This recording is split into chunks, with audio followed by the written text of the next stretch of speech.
Oh, I didn't want to start with quick, do over. Too late. It's on the internet. Too late.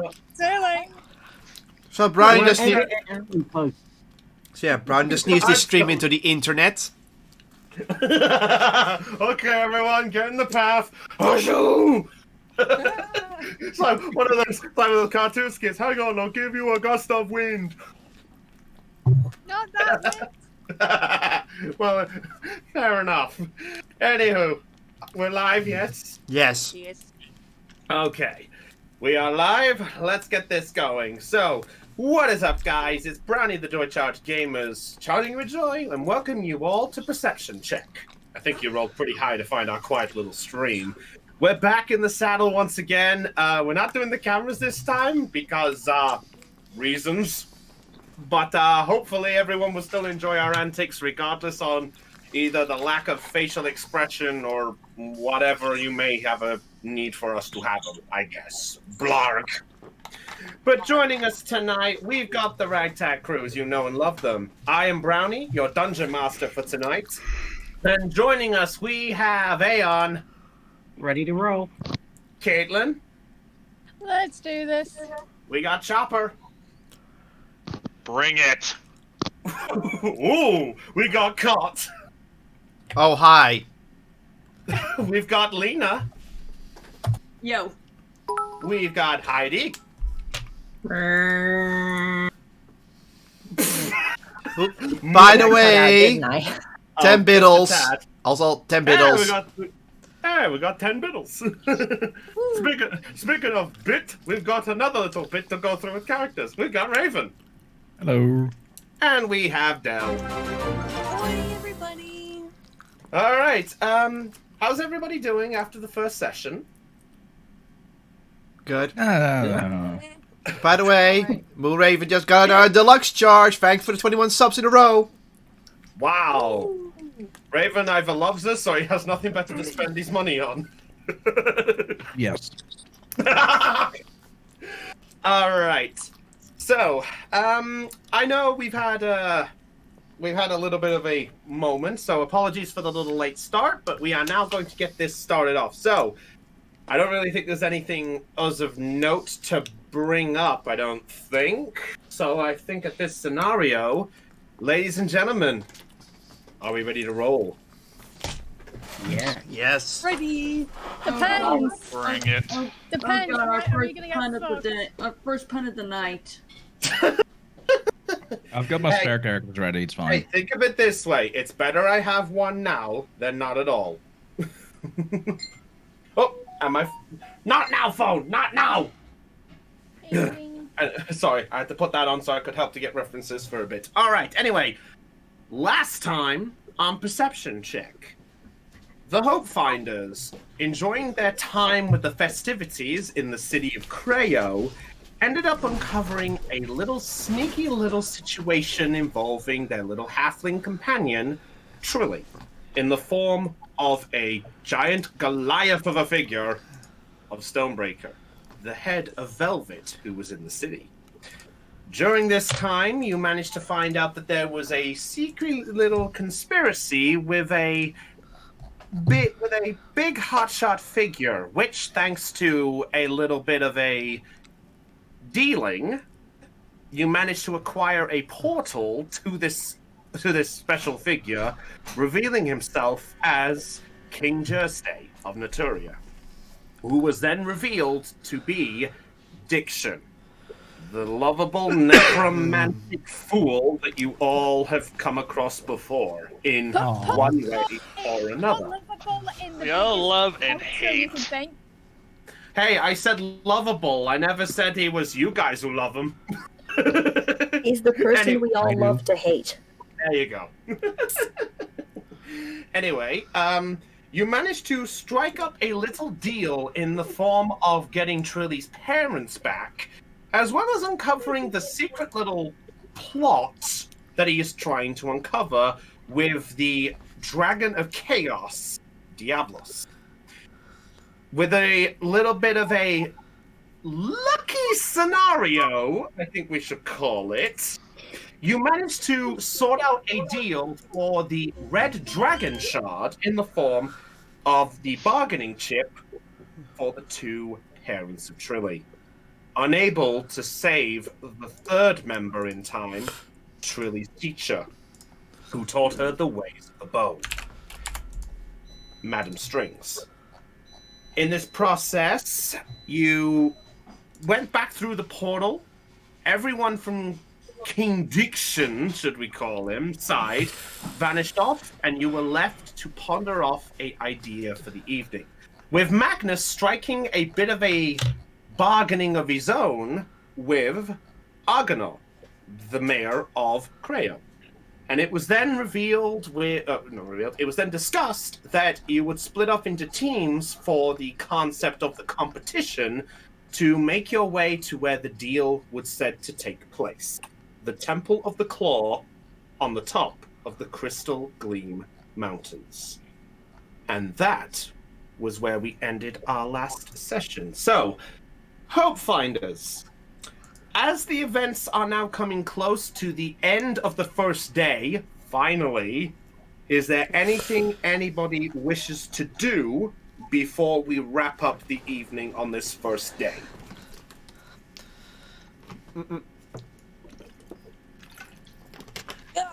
I'll take that. I'll take the silence. Oh, Actually, I need to grab something to drink first. yeah, go ahead. No, this is why I said if anyone has to do something. Oh, all right. There is something that I want to do. Go ahead. Okay. I want to talk with Trilly and her brother in private. Okay, is that all right with you, Trilly? Yeah. Okay. So Zelion, you make your way up the stairs to the room where you believe that Trilly is currently residing.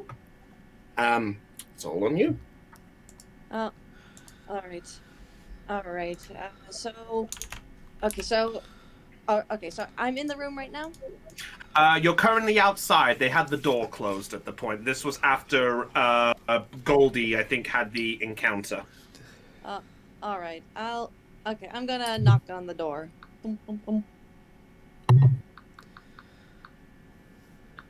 After a couple of seconds, Trilly answers the door, red-eyed, looking like she's been crying, but still manages to give you somewhat of a smile. Hey, Trilly. How are you? Are you okay? Yeah, not too bad. All right. It's all right if I come in. I would like to discuss something with you real quick.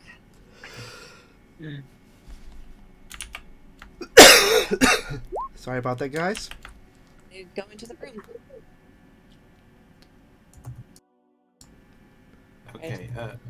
On the side note, I just received something from Ursula. Right now, the majority of you are still downstairs in the bar. So I guess it depends if, because Ursula asked me if she was with Zelion. I guess it just depends if Heidi sees Zelion with her as well or not. Nah, I think I'll stay in the bar then. Okay. Okay, carry on, you two. All right. Is Trilly's brother in the room with her? Yes, he is in. Yeah, Verdant is in the room. He's actually there, sort of. He's just sort of there, sort of lost in the thought, just a little bit. But I think it's more towards the. It's more towards what's happened to his sister rather than anything else. All right. Okay. Is the door closed right now? Like after I entered the room? Trilly was the one who opened it. Trilly will push the door closed. All right, Trilly. There's something I kind of need to bring up with. That I want to bring up with both you and your brother, and I'm going to propose an offer.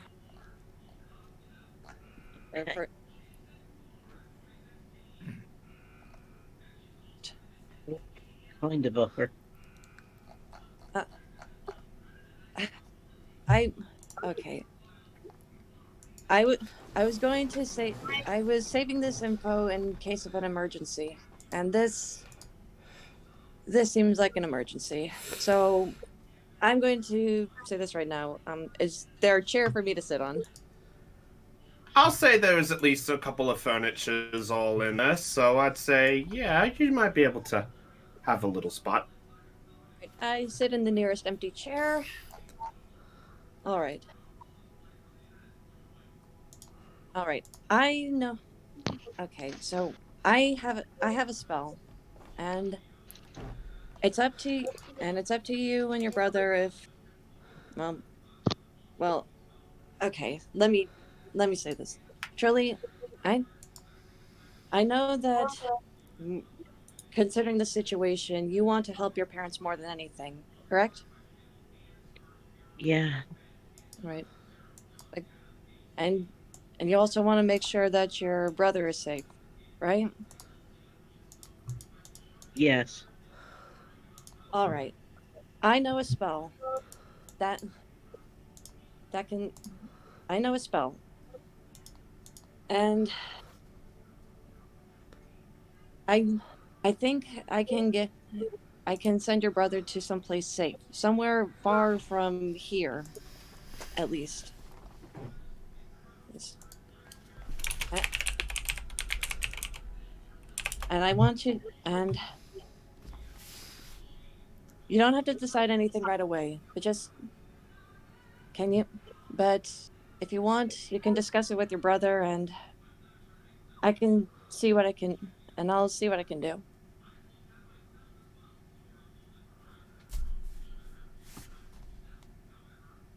Okay. Um, how far away can this spell send someone? Hmm. All right. All right. Is it all right for me to say the name of the spell? It's your conversation. Go ahead. All right.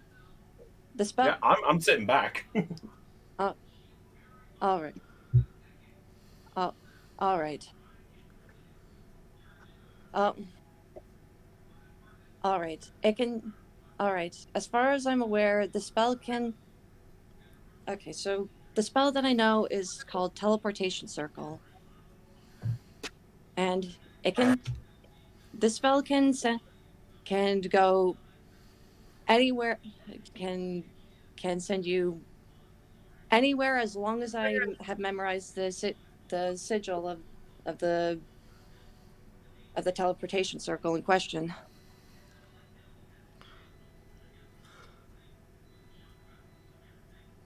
Okay. It's the spell, just to clarify, it's the spell that Zelion chose when she leveled up, by the way. He, but yes, yes, Yeah, sorry, I meant to say Del pick, sorry. no, that's fine. That's fine. That's fine. I all right. I've all right. I've already memorized two.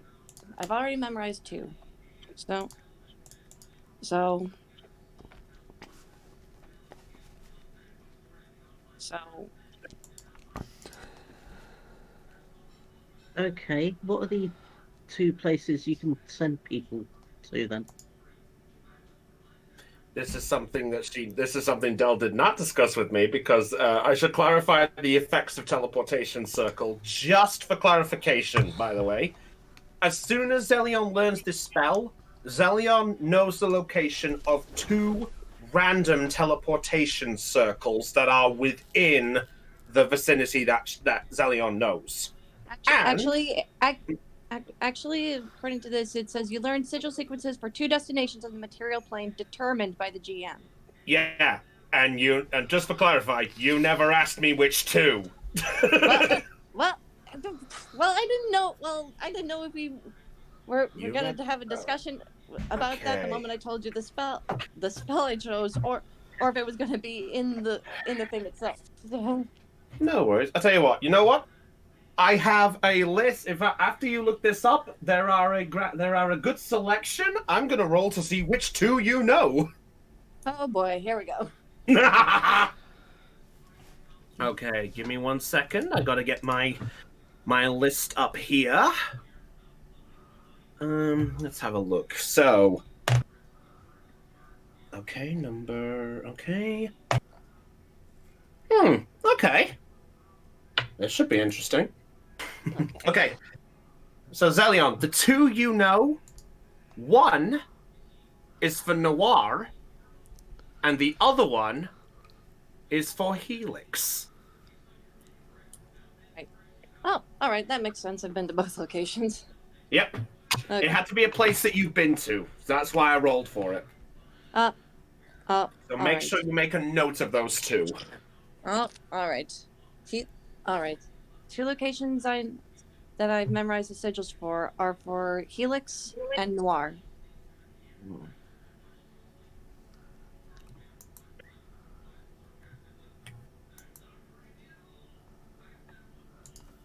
So, I mean, it wasn't a bad idea, but the problem is we've run into trouble in both of those places. I think honestly the best place for Verdant at the moment is close to us, so we can protect him. are you sure?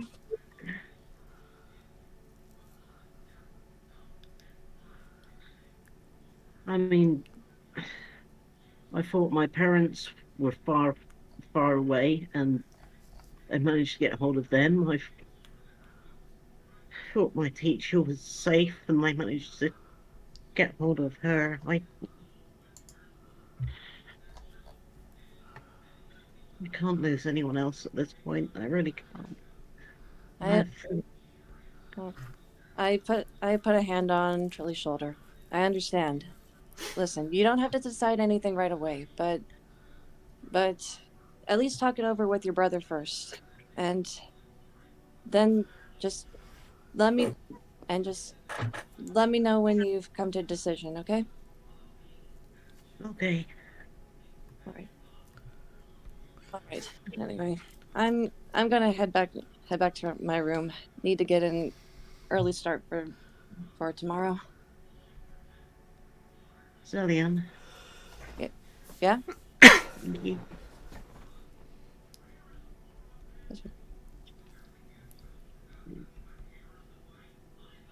Really? Thank you. I smile. You're welcome. And then I leave the room and head over to my own. Okay. All right. Is there anything else anybody else is wanting to do? Me and Magnus are probably drinking. Fair enough. Probably. It's a Garen fucking tea. Oh, yeah, fair. All right. I'm still drinking my drink that I asked for earlier, and beware, Topaz is still pissy cute. Okay, yeah. I'll say at this point, Magnus, as you're having your drink, you sort of get a glimpse to the side, and you can see on the other end of the bar there is the yellow tabaxi that you know, who is just lapping the milk up, just sort of slowly, like. And you can hear the noise. Who said kitty? That would be me. That was me. So I guess if you guys want to have a discussion, you can do, or we can just say that's what everyone's doing and we carry on. It's entirely up to you guys. Moonraven, what do you think of a drinking contest? Oh, for God. For the love of Jesus. Here we go again. Here we go again. So There it is! I guess if we have to, if that's what. Actually, it's been a while. Hold on. Actually, 1 sec. It's been a while, okay? Tell you what. Roll a persuasion check to say to Sapphire. Oh wait, who's Sapphire? Persuasion. Yeah, Sapphire, the one who's in charge of the bar. It's like, do you really want to push that drinking contest right now, basically? Oh, for God's sake! I rolled lower than he did! Well, I gave you the chance. No, no, no. Yeah. At this point, she looks at you and goes, "You lot look like you've already had enough, and I don't want to push any further." What? Look at me! I can handle it. Him. He's Look at me. fine. Look at me. I'm the captain now. Ursula's just going to put her head in her hands and she's just like, oh boy. Are they really going to try and get drunk during the tournament? It's nighttime. It's after the. It's dusk. Yes, he's trying to get drunk. This guy is totally fine. Good. Liam is already plastered, apparently. I prefer the term You wasted. cannot handle your liquor, can you? I prefer the terms looks either down at wasted him. or hammered. That either works. All right. Hammered. Well, I'm not as drunk as I drink I am. God damn it, Trill. All right. Well, I gave the Wait a opportunity. minute. Goldie, you're still in the bar. You're basically at one of the tables at the It minute. just occurred to me. Like if It just occurred to me with Mugbeard dead, that means technically Trilly is the Yes. only one that's won a drinking contest. Oh. I thought you were going to talk about the jug. Oh wait a minute, that's right. I do have the jug. Yes. Oh, I was waiting for that to creep up again. Thank you, Raven. I forgot about that. I didn't. Shall we? wait, can I wait? That's like, can alright, I it's walk- fine. I Wait, brought my own. can I walk over to Magnus because I realised something before I forget again. Go Sure, ahead. what's up? Magnus, remember that bag of tricks I gave you? Yeah, I never got to use it. Would I be able to have it back? Oh yeah. I pull it out here. In fact, Back. Mag. Chris, Yes. Mr. DM. Oh no. I know where this is going. What are you doing to me? No. I have a fun idea, but Uh-oh. if people want to like discount the story, I just want. What are you doing to me? In fact, because considering he said like the only person who won the drinking contest was Trilly, I want in. I want to Oh. win. Well, technically, I do have enough. Oh my god. Yes, we You're do. kidding me. If it's okay. I have mean, yes, Go ahead. Lena. I was gonna ask if they go with this drinking contest, can Goldie hold her liquor? Oh, there's 4 of us now. Probably not. Oh dear. Oh, there's 4 of us. I love it. Just give me a minute to do one thing first, if that's He's all gonna right with change the you. music. Find the drinking If it's contest rules. But it's No. not- Give me a second. Hang on. He's gonna change the music. No. Listen. That's me ripping up plans. Go ahead. Can I say one little thing first? Go ahead. Just because I was asking Caitlin if Goldie can hold her liquor doesn't mean that I'm going to be part of the drinking contest. Remember, Topaz is still one pissed off pussy. Yeah. Don't. Do not keep your mind there. Okay. If we're really doing this. Apparently they are. Apparently they are. Alright. I'm going to be muted. I will be muted for the duration of the drinking contest. So see you guys. Oh my god, yes. Alright. I look at Sapphire, it's like, it's alright, I brought my own. I put the alchemy jug on the on the table. I'm sorry, pal, but I really don't think it's best to drink your own liquor in another establishment. Fair enough. Are we allowed to drink on the street corner? Actually, you know Oh, what? God. How about this? I won't drink in here if you allow us to do a drinking contest. I fucking hate you. Counter Joker card.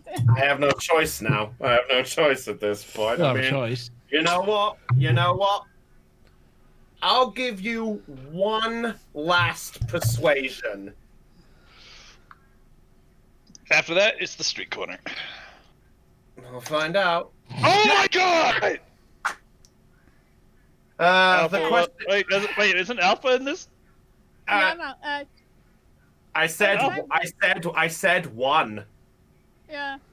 Yeah. So I was gonna say, if you went so quick, I would have said I could have done it. 'Cause I have 7.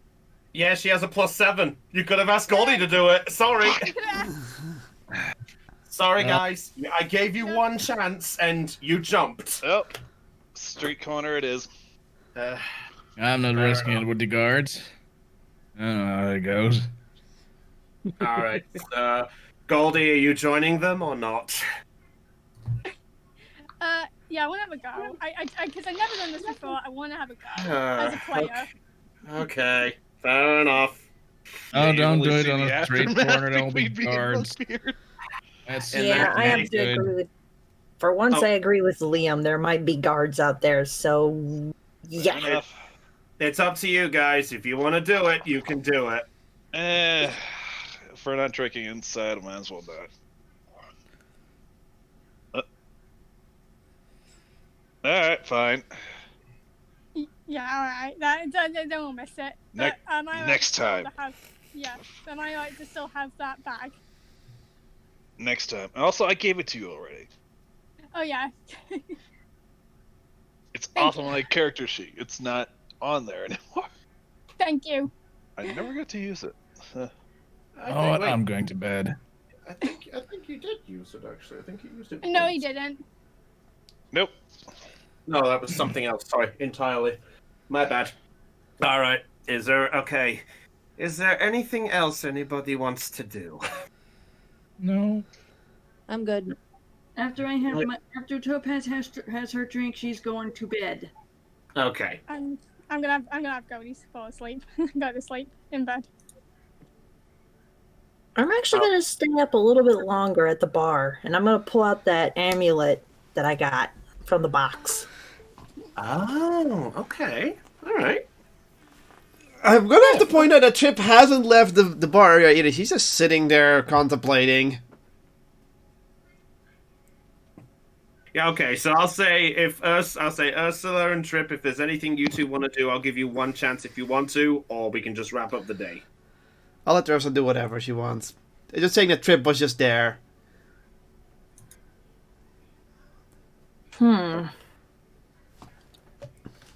As Ursula's staring at the amulet, she's gonna take a look at Trip, and she's gonna walk over to her. Hey, Trip. Huh? Oh, hey. Just, since you still have that shard still on your body, it might still be emitting some magic, so I want you to have this. And I'm gonna hand her the Amulet of Proof against detection and location. Oh. Trip looks at the amulet. Are you sure about that? I'm positive. If that shard emits any sort of magic, this amulet will protect you from, being found out that you lied. I guess so. Yeah, I guess that's the best idea. It's a precaution. Yeah, Trip nods and takes the amulet. And, All right. And then puts it on. And with that, my good deed of the day is done, and I'm going to head to bed. Tim thinks for a moment and then looks outside. Oh, it's that late already? I better get to bed. Okay, so I presume everyone at this point is heading to bed? Yep. Okay. Indeed, Right. we do. Okay, so you all get your long rest. So you can mark that all off there. During the night, though. Oh boy. Oh I no. have to put the right music on for this. Oh no! Well, I have to put it on. I'm sorry. It depends on what music. Okay, this one. Oh no! Okay.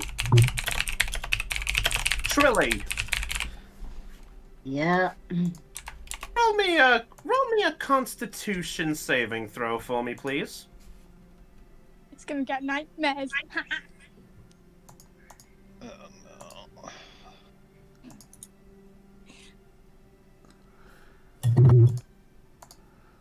Constitution throw coming up. Okay. I'm actually curious, who else seen the crystal? Oh, Oof. that's just bad. That's just like.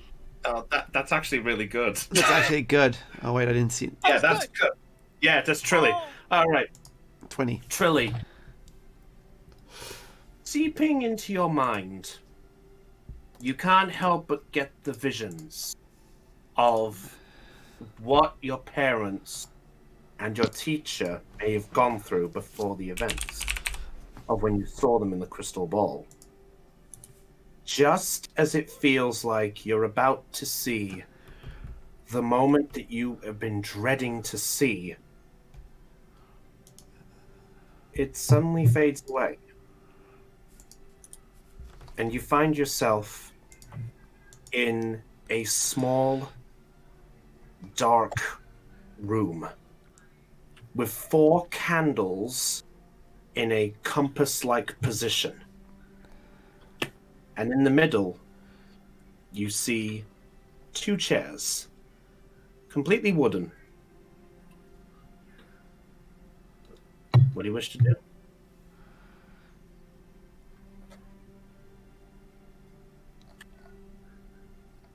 Anyone else in this dark room? Nobody as of yet.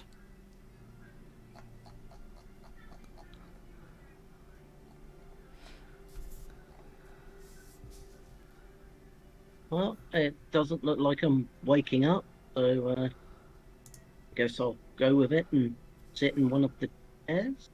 Okay, which one do you sit in? Do you sit in the one... Okay, sorry, I forgot to go a bit more into the candles. The 4 candles are represented in different colors. One of them is green, which is on the northern end.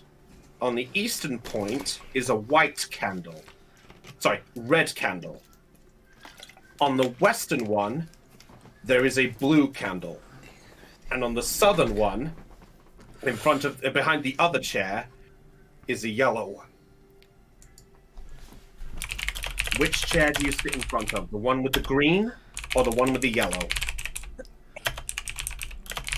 Which chair is closer? That would be the yellow one. Okay. Is that the one you're taking the seat in? Yes?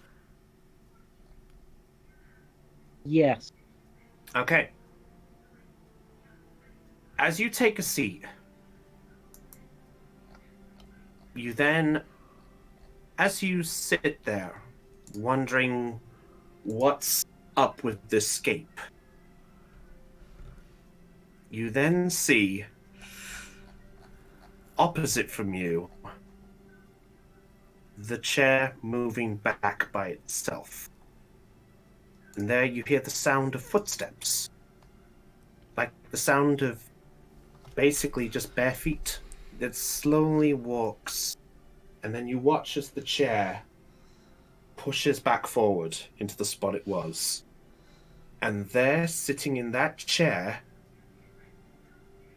is a cloaked figure wearing a dark brown cloak completely covering their body. And all you can see is sort of 3 fingers sticking out of each sleeve, and both the bare feet under the cloak. The cloak is essentially covering the entire body. Okay. No, no, Heidi. It is not Obi-Wan Kenobi. Hello there. Hello there. No, no, wrong one. All right. The figure just looks at you, or at least you get the feeling it's looking at you. And then the figure begins to speak.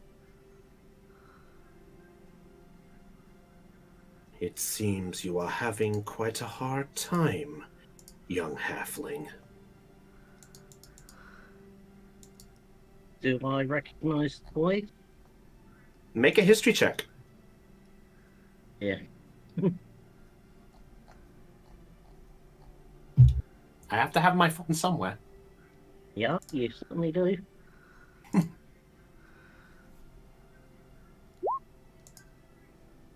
$13. Okay. The voice seems vaguely familiar. You feel you have heard this voice definitely sometime growing up, but it's hard to pinpoint the exact location. But all you know is it was definitely a voice you've heard growing up. And, sorry, I apologize by not mentioning this. It is a female voice.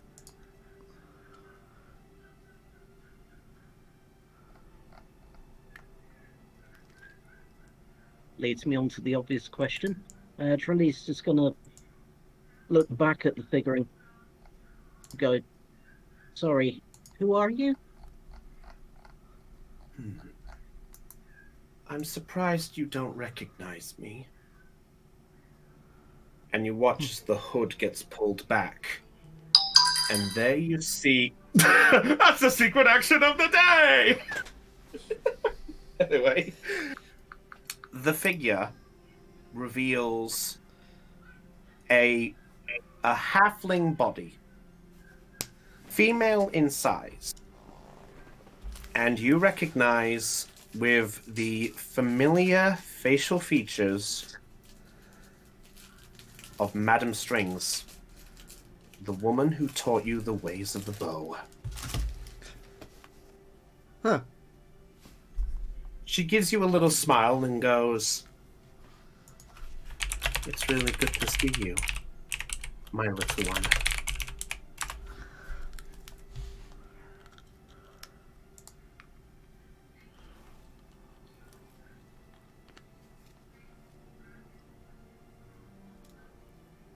I understand things have been a bit tricky for you right now. More than I would like to admit.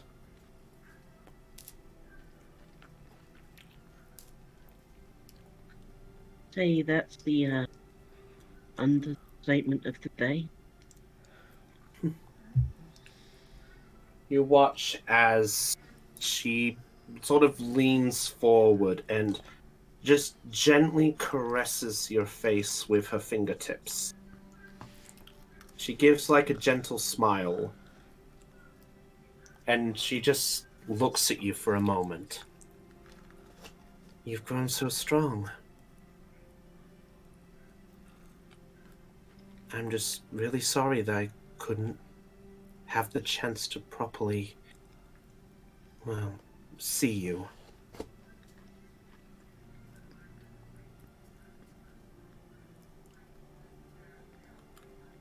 And as this is going on, Trilly, you feel another presence. Another hand just touches your shoulder. And as you turn back, you see standing before you Queen Titania. She gently gives off this sort of sad smile and walks to the front of you, then to the side of Madame Strings. She looks. Titania looks back at you, and with this sort of shake of her head, she just sort of goes, "I'm sorry I can't keep this moment going for too long. figured it was best that you at least had a little time with your master before it's all too late, anyway.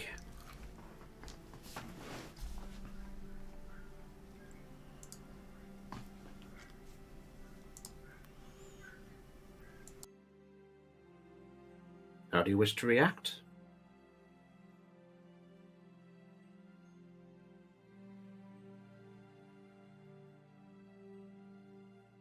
Do you know that King Jersey was also Dick? Titania at this point goes, I had an inkling that he was the figure from before, but I needed some more time to verify my points before I could give a proper response to you. And at this point, Madam Strings just sort of gives like this sort of little nod, but not as agreeing, not so much as a I did know, but more of an agreeing with Titania. She sort of does like a little flick moment, and you watch as she flicks her hands, and the red candle is snuffed out.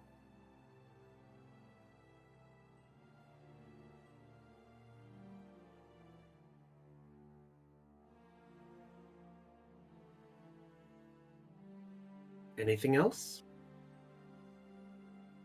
Is what he said in that throne room right? You watch as they both give a nod. Titania at this point just sort of places like a hand under her chin, and almost like a lost in the thought style, she was like, as much as I wish it wasn't. Our homeland is indeed home to the Dragon of Life, as I told you. But as for King Jerstay's true plan about this Diablos figure,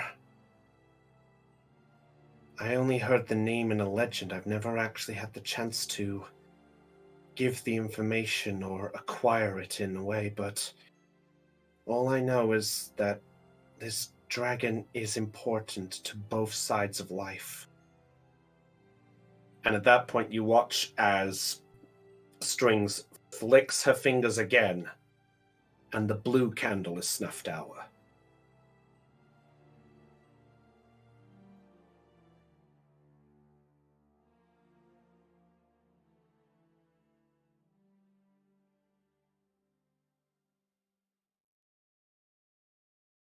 In fact, Trilly, make an Arcana check for me.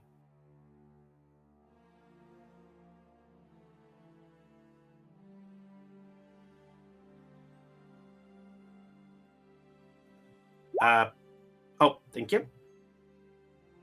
Okay, 17. You're able to surmise a little bit at this point. I'll say that you've understood a little bit of this, that right now you're given the opportunity to get some answers. Because you rolled the 20, that's the reason you've got this.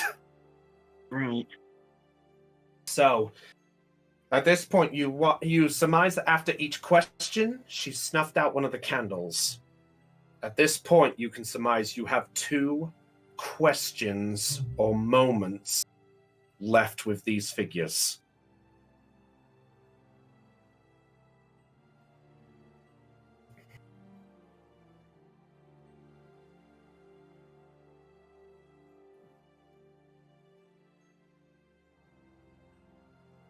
So if you have anything you want to ask, you have a possibility.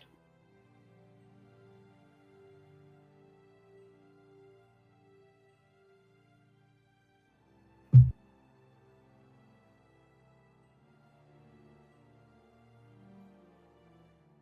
should I do? Was that what should you do? Yeah. Okay. you watch as Titania just sort of smiles and goes, "That, my child, is truly up to you. If you wish to go and save your parents, then you have my blessing to do so. But know that that brings a huge risk. If they acquire the ability to revive Leo Drake. But at the same time, I understand if you want to keep away. But that would mean a life sacrifice to keep that safe. It truly comes down to you what you wish to do." You watch, and at that point, you watch the fingers again. The candle behind your chair goes off. There is now the only candle left behind Master Strings.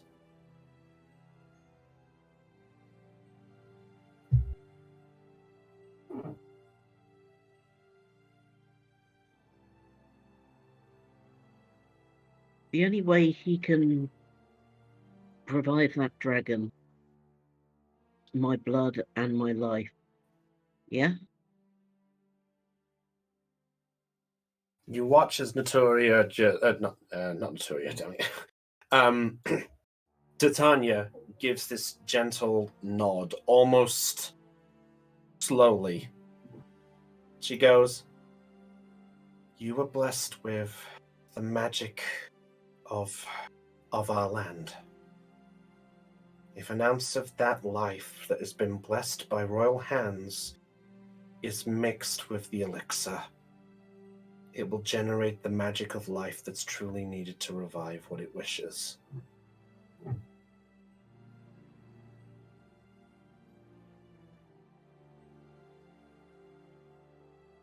And at that point, the Strings just waves her fingers again, and as the last candle begins to dim,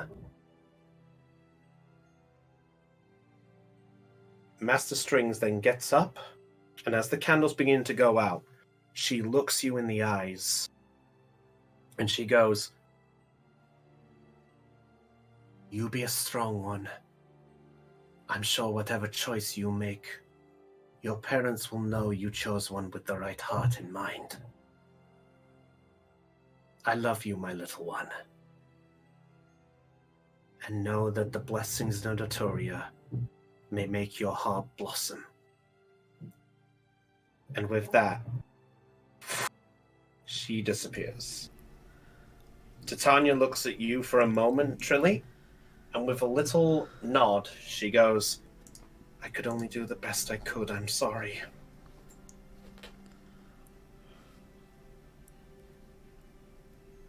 Thank you.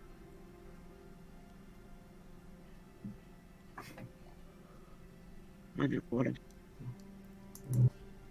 to. This microphone needs shooting. I don't say that. No, yes, I know. Microphones are stupidly shit. All right. Thank you. I think I know what I need to do. She gives like this warm smile, and she goes, "Make me proud." And then she disappears, and you are left in this blank void for about a few seconds. And then you just feel your consciousness drifting off to sleep. As this is going on, Zelion, Magnus, and Tripshield. Oh boy. Hello! Okay. As the three of you are sleeping, you suddenly get this sense of tossing and turning in your sleep. Something is making you rather uncomfortable. And it's there that as you feel like it's a reason to get up and sort yourself out, you open your eyes to reveal a familiar, void-like area. This is the dreamscape. Back here again, huh? And at this point, the three of you are there together, right next to each other. Oh god, what is this? Last thing I remember was drinking in my room. Boy, I was just asleep. Hair in my eyes. Oh. Where are we? We're back in the I'm fairly dreamscape, certain it I'm still seems. drunk, so I have no clue. I think we're back in the dreamscape, guys. Oh. boy. Actually, Magnus looks around for his vault blade. Like, I wonder. Your weapon is gone. Well, that means I gotta go to the my actual shard now. Great. All right. Actually, as you look for the shard, by the way, Magnus, you find your shard is gone. I checked for my shard. Oh, Yours is gone. Yours is gone too. Chip can't check for a shard. Well, it's at that point, by the way, that in front of you, you watch as a manifested shape begins to appear. Oh no. You see before you the full size scale of two familiar scaled dragons. Two? Two? One colored blue. Oh my god. Let's see, give me a second here. So I have to double check my full notes here. Let's have a look here. Let's confirm the Magnuses. I believe. Sheesh, you think I would have made a note of this? Yes. Yep. So, yep. It is Azarine and Cobalt. Thank God. But Trip, you begin to feel your body glow. Your body begins to glow this breaming, red hot aura. Uh-oh. It's getting a little bit warm here. And at this point, Azarine looks over at the three of you, and he does not look happy. Oh god, what did we do this time? I think I know what this is about. You think it's about that bargain that... you think it's about that thing that Trips did? Possibly. Hi, Azarine! Mm. Mind if I ask what we did this time? You watch as smoke begins to brim from his nostrils, and you watch as his Azarine's a girl.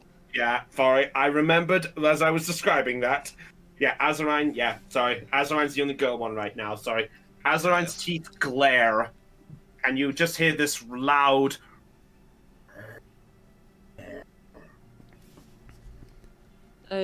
I look at Cobalt. Is he mad?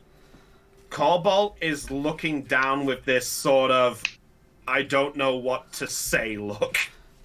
I'm gonna make this clear. It was neither. It was none of our ideas. It was actually, yeah. Well, at least it wasn't my idea for once. Trip. Yeah. Could you roll a Constitution saving throw for me, please, at disadvantage? I had a feeling that would happen. Let me check my con. It's supposed to.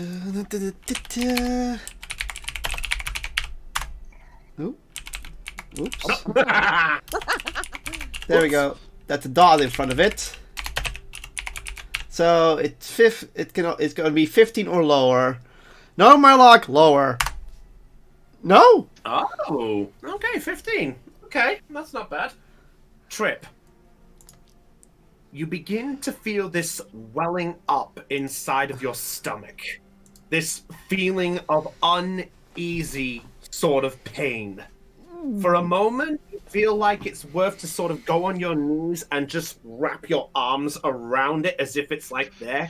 But then, with a little moment, you just feel this lump come right up your throat. And with a quick sort of without any repercussion, the red shard flies out. And then it disappears. And and then right in its space, beginning to take form, is the familiar adult red dragon, Volcanus. Well, that was unnecessarily dramatic, Magnus says. Volcanus turns and looks at at you with a glare, Magnus, and then back at Trip, and goes, "You better have one good reason as to why you devoured me." I thought the Trip was like, I'm sorry, I forgot about that. I thought the shard would be safe there, and I could trick Diction with my shield. Safe? Safe? How is anything getting eaten safe? Well, I thought I can't digest rock, so it would come out. What? I'm panicked! At this point, Azarine and Cobalt both look in your direction and goes, "Just for the record, we brought you here to verify one factor. The fact that Trip managed to cough up the other brethren, which for the record, if you don't get it out of her actual stomach, you won't have any hope of what we've got to get done." Is like I said, not my fault this time. Oh. Wait, does this mean that Trip will die if she doesn't cough up the actual shard? Like, literally cough it up? Let's just say, if that shard isn't brought out, either that shard will disappear into her bowels, or else there may have to be a sudden release of a dragon. So she'll die. Or puke it up. At that point, Trip, you begin to feel your body slightly inflate. You begin to feel bloated. And at that point, you watch as, going from the front of your body, you feel something press hard, like something sharp just dug in. Getting indigestion there, Trip. Cobalt then walks forward and looks over you as, we know that you did that Trip to prevent the shard from falling into the hands of that man. And for that, you be applauded for your partial quick thinking. But it's the fact that you went that far to do that. Well, let's just say none of us are even sure if we should be surprised, praising, or slightly insulting you. I'll take whatever punishment's needed, but I think we should get the shard out, yes. You're asking us to get that out? No, I'm saying it. I'll find a way to get it out. Ooh, I know a good way. Wait. Trip looks at Magnus. You do? When have you ever seen me cook?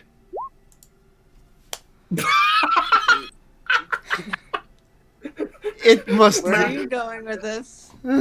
Huh? I'm thinking I make my best, in quote, dishes and see what happens. Magnus the anime cook. More like some making his worst dishes. Let's try to find a solution that doesn't invoke pain. Well, it'll definitely. Well, two things will happen. One, it'll come out one end, or two, it'll come out the other. At this point, Volcanus' eyes glare right at you, Magnus, and you watch as the snout is just shoved right in your face with a... Which way would you prefer to come out? Not helping, Magnus. We'll do whatever it takes to get it out. Don't worry. At this point, Volcanus just leans back, and at that point, Magnus, all you see is you hear him then speak to you and goes, I suggest you don't finish that conversation, or else the moment I come out of this shard next, I'll make sure the next dish that's cooked is half orc omelet. Fair enough. Okay, I turn to Cobalt. Okay, do you have any solution? Okay, do you have any other solutions that we could do, and how much longer do we have? I would say you have approximately 3 days before there may be a release. Oh, okay. And are there? Okay, as you. Okay, I couldn't tell if that was a laugh or a sneeze. No. Okay, I wasn't sneezing, but okay. Somebody sneezed, sorry. It's I alright. thought it was me wheezing. Yeah, I thought so, sorry. Yeah, Okay. okay, I'm gonna assume that this is the first time this has ever happened before. Wait, has it happened before? No. No, of course not. At this point, Volcanus just glares over at you, Zelion. It's what? What? That's a valid question. For the record, the only time we have ever had to have the mispleasure of being somewhere where we haven't was these crystals and the blade itself. Right. Oh, right. boy. Right. I remember. Yeah, we're gonna need to deal with this fast. I remember something. What? That. The doctor that helped Trilly's brother. And we could ask. I mean, we could ask her, but Madam Surgery. Fingers. Madam Fingers. how the heck are you going to ask that question? Is what I'm wondering. Just say I ate some bad food with something in it that wasn't supposed to be in and needs to get out. Without going down the bowels. She's literally watching her wording. All right. I look at Volcan. It's like, you sure you don't want me to? I don't care how. Just do it. Well, looks like we're eating some of my cooking now. Let's save that as a last resort. Last resort. This is the last resort. We have 3 days. We have time. Let's just talk to a doctor first. See if they have a solution. It's like, tell me. Imagine if they just say, "Tell me, have you ever had an half orc's cooking?" I would just start laughing. Okay.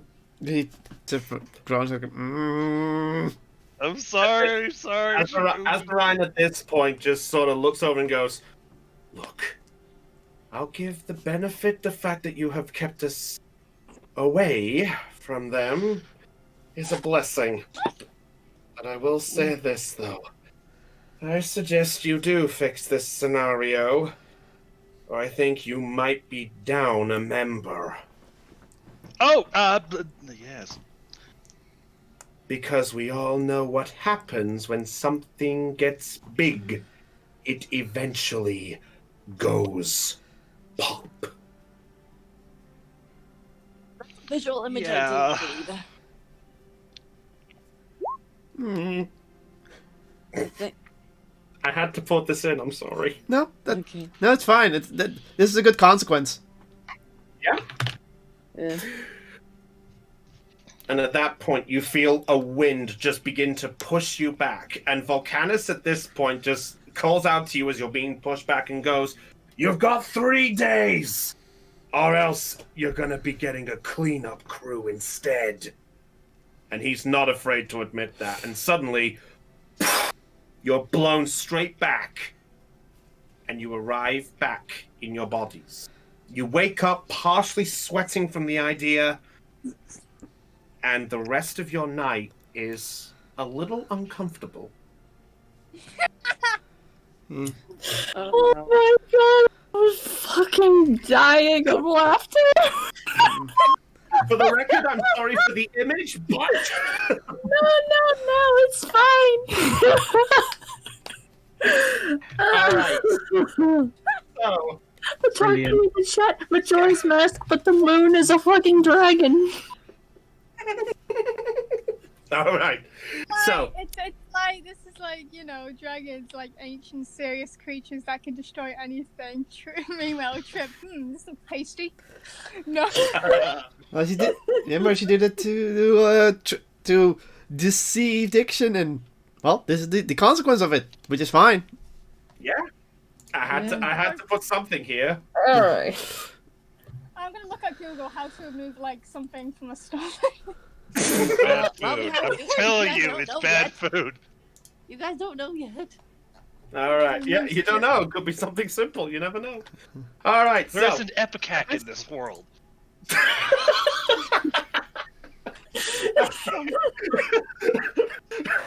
that surprised me. That one. That surprised me more than it should have. How's everything going so far?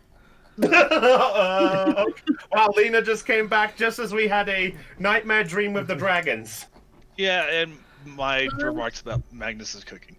Well, I was listening in on it, even though I was muted and deaf, and sometimes I kept on popping in and out just to see how things were going. So I just wanted to hear everyone's opinion on how it went. Personally, I think it went great. Oh It's god. just like, I'm so glad, like, Magnus, I'm so glad you didn't do, like, the risky situation, saying, hey, since you're a red dragon, what color would you be? Oh, fuck no! Magnus, me? No! Anyway, Can I die right now, please? okay. All right. So, at this point, the morning comes through. Everything is underneath the statue. Oh, dum dum. Me. You know dum dum. He give him shot. Just in to see. No. Okay, fine. You better. Okay, then you're in trouble, dum dum. You better run. For the till of the hun. I love that line. All right. So, the morning comes to you. Some a little more comfortable than others. For Zelion, Trip, and Magnus, I want you guys. Could the three of you roll a percentage dice for me, please? D100? Alright. A D100, the three of you. Let's see how good you slept. Probably not. Uh-oh. It's rolling. Ow, I slept Oh, great, wow. apparently. Okay. So, all right. You know what? I'll roll mine, and Ow! Okay. So the only one who had an uncomfortable night was Zelion. Which is awkward. Yeah, which is. So I will say this, Zelion. For the rest of this day, you have a disadvantage on all of your ability checks. I had disadvantage. Yep, because of that. You did get your rest, but because of how uncomfortable it was to get the last bit, you had disadvantage on every ability check for the next 24 hours. So long rest we did? Everyone's got long rest, you're fine, but Dal, you have to make a note that you've got disadvantage for 24 hours. Disadvantage. sorry, I don't everybody. have I don't have a condition that says that. Then make a note somewhere. Exhaustion. It's Yeah, isn't exhaustion. that Exhaustion. isn't it yes that's technically 1 point of exhaustion. Yes. I forget, Sorry, I had 82 should- hit points, right? All right. Yeah. All right. So, the morning comes to you all, and at this point, let's see. Yeah, these lot haven't had some fun yet, so let's give these some fun. Ursula, I know. Goldie, Fuck! you two aren't safe. As you two- Safe. Shut up. As you two have woken yourselves up for the morning, I'll say at this point you've made your way to correct yourself. Next thing you know, at the entrance of the doorway is a very familiar half-orc. I go Deason. back up the stairs and I go back into my room. Deason at this point goes, no, come here. Yeah. Listen, if you're going to beat the shit out of us, can I at least get like a drink first before you do that?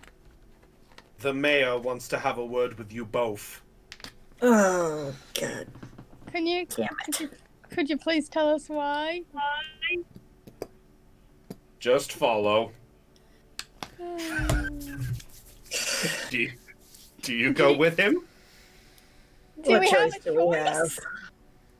You always have a choice. You have a choice. It's just what you're gonna do with it. All right, I'm just moving you guys. Just moving you guys out the way. So Deason is here at this point. All right, so Liam, I'll move you a bit over here as well. You know what? Topaz. Fuck! No! Yes. Topaz. You know what, Topaz? As this conversation's going on, I'll say that you catch a glimpse of Deason just leaving the bar. So if you want to have a chance to, actually, you know what, Topaz, make a perception check. Okay. All right. Well, might as well have some fun here. And you know what? Why? No, actually, noticing the layouts of the room. Oh wow! So Topaz, as you came out of your room in the inn, you heard the conversation with the words, "The mayor wants a word with you." And then you hear these two and the words, "now." So if you want to react, follow, do whatever, you have a right to do so. It's entirely up to you. Okay. Well, I think I'm going to follow them because Of I course. think I know what this has to do with. Of course. All right. So Ursula, Goldie, as you both make your way outside, you suddenly hear coming out the front door the sound of fast feet, and following right behind you, and you see the yellow tabaxi of Topaz Lightning. I am not Great. going to make any eye contact whatsoever. I look at Topaz and thinking, great, perfect, just what I need in my morning.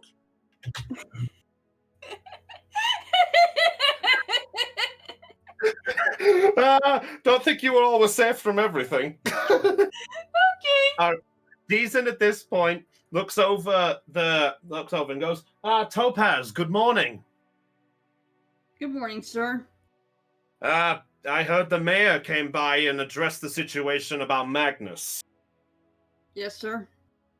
Very well. Well, the mayor wants to have a word with these two. I gave the report about their little, adventure trying to get into the barracks the other day. We said we were sorry. I know, but the mayor would like to have a personal word with you about that. Oh, Somebody great. pick up the phone. I called it. At this point, he goes, Topaz, are you coming with us? Or, I mean, you're not necessarily needed if you wish, but it's entirely up to you. I mean, well, you know. Oh no, please let her come. I mean, I'm pretty sure she. I clap my hand over Goldie's mouth.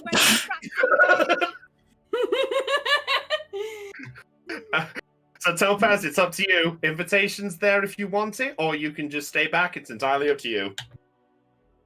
I think I'm gonna follow with them. Fair enough. All right, so Deason sort of does the nod and goes, all right, you two, this way. Topaz, make sure they don't split up. Sir. All right, and he leads you towards the northern area up here. Oh, someone wrote north. Thank you for writing north. Who keeps doing that? I was there a long time. Well, leave that there for the case context of that. Well, actually, to verify things, north is over here, based on the map. All right, so he leads you towards this. I sadly didn't have a map planned for the mayor house, so apologies for this one. But I'll just say that you guys are together. I'll tell you what, we'll just move you guys up here just a sake of this. So as you guys make your way towards the mayor's house, you see standing when you make your way towards the mayor barracks. Deezen obviously leads the way. Topaz, you know this town very much like the back of your hand, and as you make your way towards the mayor's personal home, standing at the front, you see another one of the guards. A familiar one at that, as it was the one who caught your attention when you made your way to the barracks before. And they're dressed in a mourning, slightly ruffled sort of attire, is Mayor Argonaut, without his little hat. I do have to ask. When Yes. I do have a question. This is for both Caitlin and Heidi. Okay. I have to ask. Whenever you two see that guard, do you feel? I gotta ask. Do you feel like an oh crap moment? Why? Well, we'll find out. Like, At I this think point, when I like to say, as soon as Goldie saw the guard, guard, she briefly thinks to herself, I kind of wish Diction kind of just killed me. Would probably be better than this. okay, all right. So at this point, Argonaut sort of greets them on and goes, "Deezen, thank you for bringing the two. Oh, Topaz, I didn't realize you were joining us this morning." Good morning to you too, sir. I take it you... Well, Deezen, we didn't ask for Topaz. And Deezen looks over and goes, she woke up at the time and saw the situation. I offered if she could come and at least help me escort these two. You see Argonaut just look over and goes, "Very well. Topaz, you don't have to stay, but I appreciate your services." Sure. Now then, you two ladies. I presume the Dragonborn is a lady, if I recall. Ha! I am most definitely a lady. Do you want me to prove it to you? You fucking I dare. clap my hand over Goldie's mouth again. But is this getting a little NSFW here? Shut up. Let's hope it doesn't. Stop. I would like to keep our rating. Anyway, at this point. Or it's still PG-13 because I only said the F word once. Okay.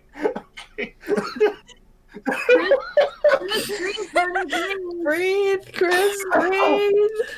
Oh Okay. dear. Do you feel better now? I think so. Okay. Yes, so Argonaut at this point goes, "Well, excuse me, I haven't met a Dragonborn before of a different gender, so please excuse me, I'm sorry." Anyway, with respect, I have to inquire about the events that happened the other day. Yeah. He points to the guard behind him.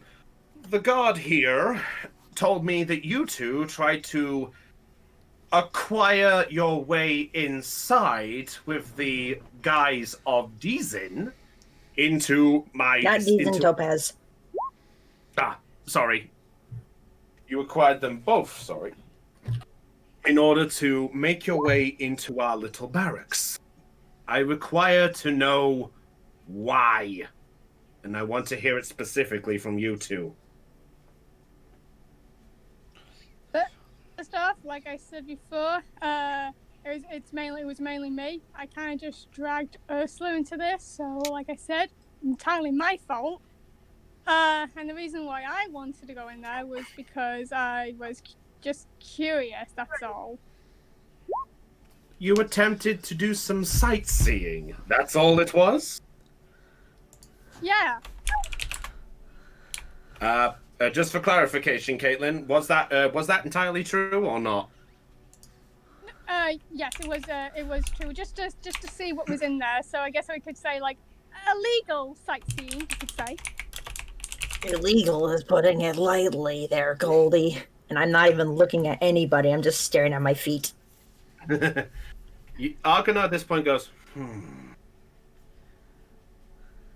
You know, I think I could hazard a mini guess that it wasn't just so much sightseeing.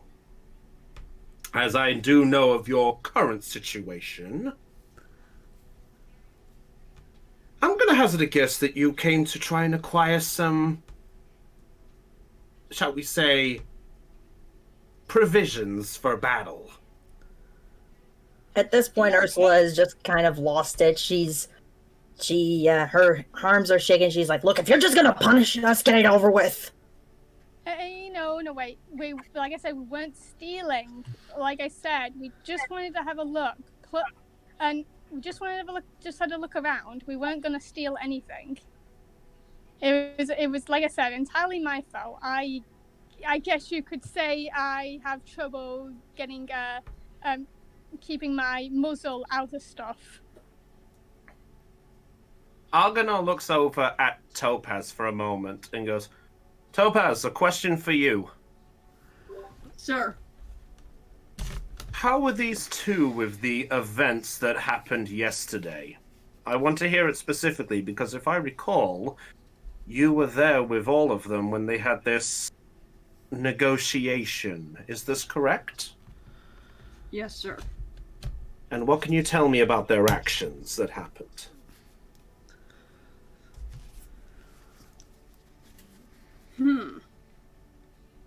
Well, apparently they tried to impersonate me to see if they can get into the barracks. That I'm familiar with from Deezin. What about the encounter with this portal or something, or this figure for a deal?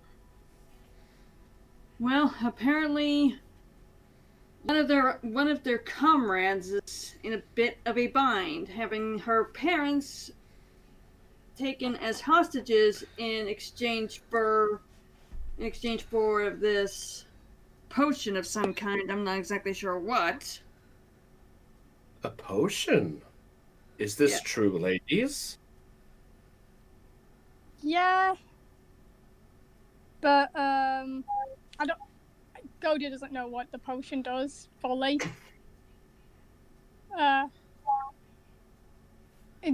I don't know. Does Ursula know? If I remember my rules right, I believe I got an idea of it, or if I heard a conversation regarding it, I think I have an idea.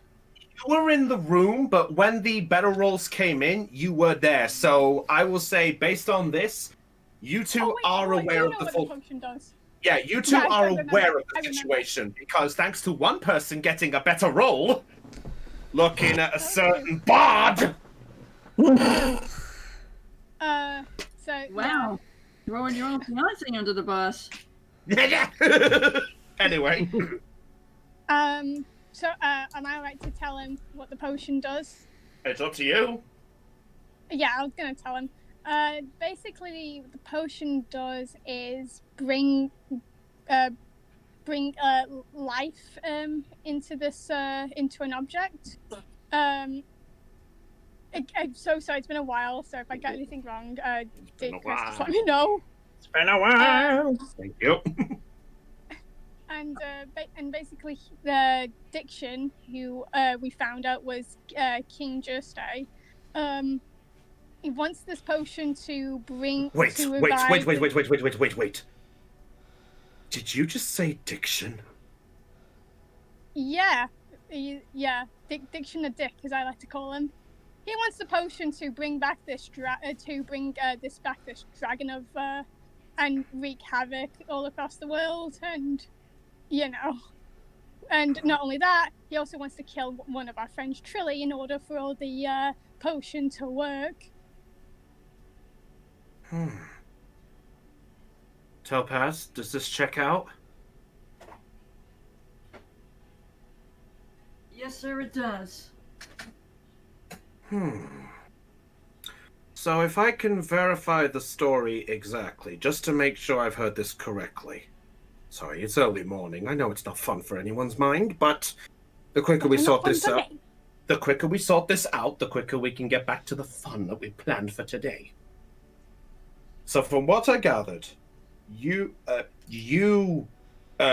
Goldie, dragged Ursula for this illegal sightseeing to our barracks, got caught in the process after being disguised as our champion and his apprentice, and then you had my champion involved in your little escapade to basically try and acquire your comrade's parents from a fate basically acquiring to death, all for the sake of an elixir that could essentially bring out objects to life.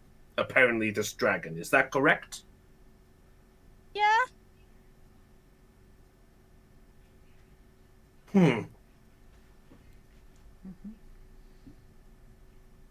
Okay. Oh, Fair enough.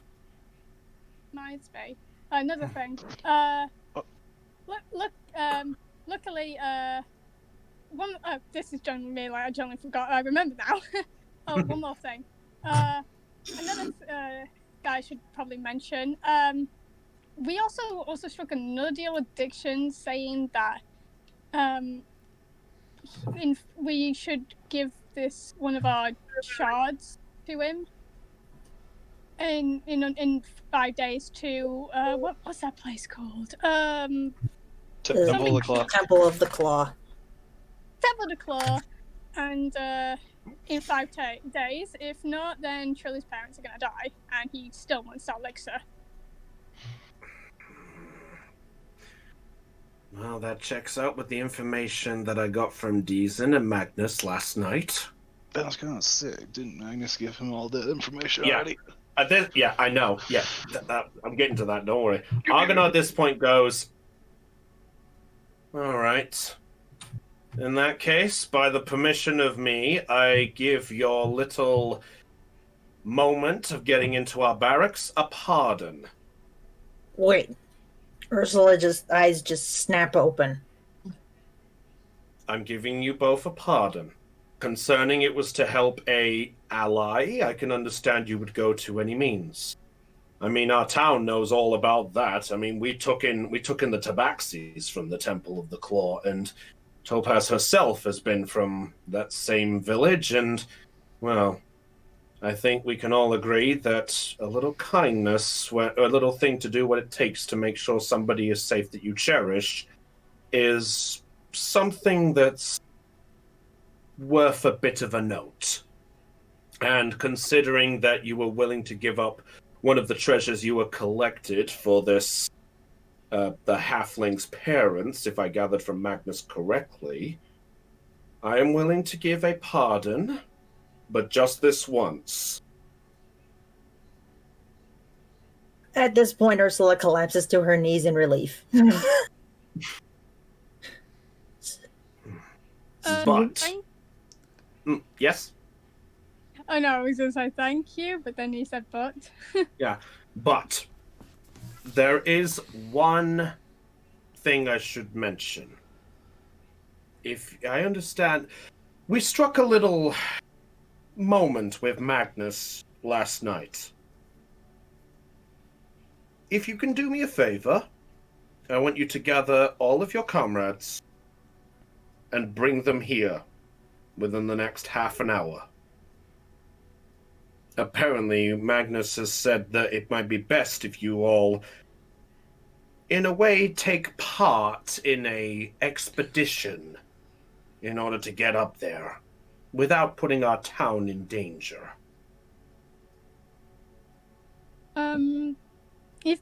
If I'm not too rude, to say this,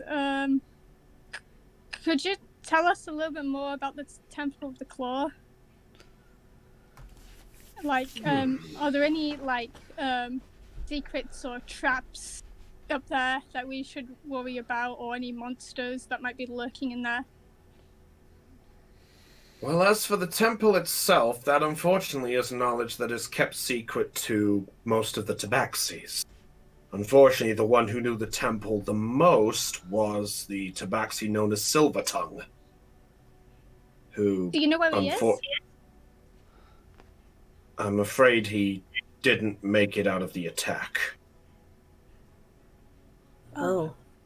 I'm so sorry. At that point, Topaz, when the mention of the attack has occurred, you feel your heart begin to feel a little bit heavy. So if you want to react with that, you can do, or if you can keep that hidden, it's entirely up to you. I'm going to keep it hidden for the time being. Okay, fair enough. Argon at this point... he puts his hands behind his back and goes, "That was not very pleasant from what we've gathered. It's the main reason that Diction is kind of hated, as well as that bloody blade of his, the one that your half-orc is carrying. He essentially beheaded most of the Tabaxis one by one."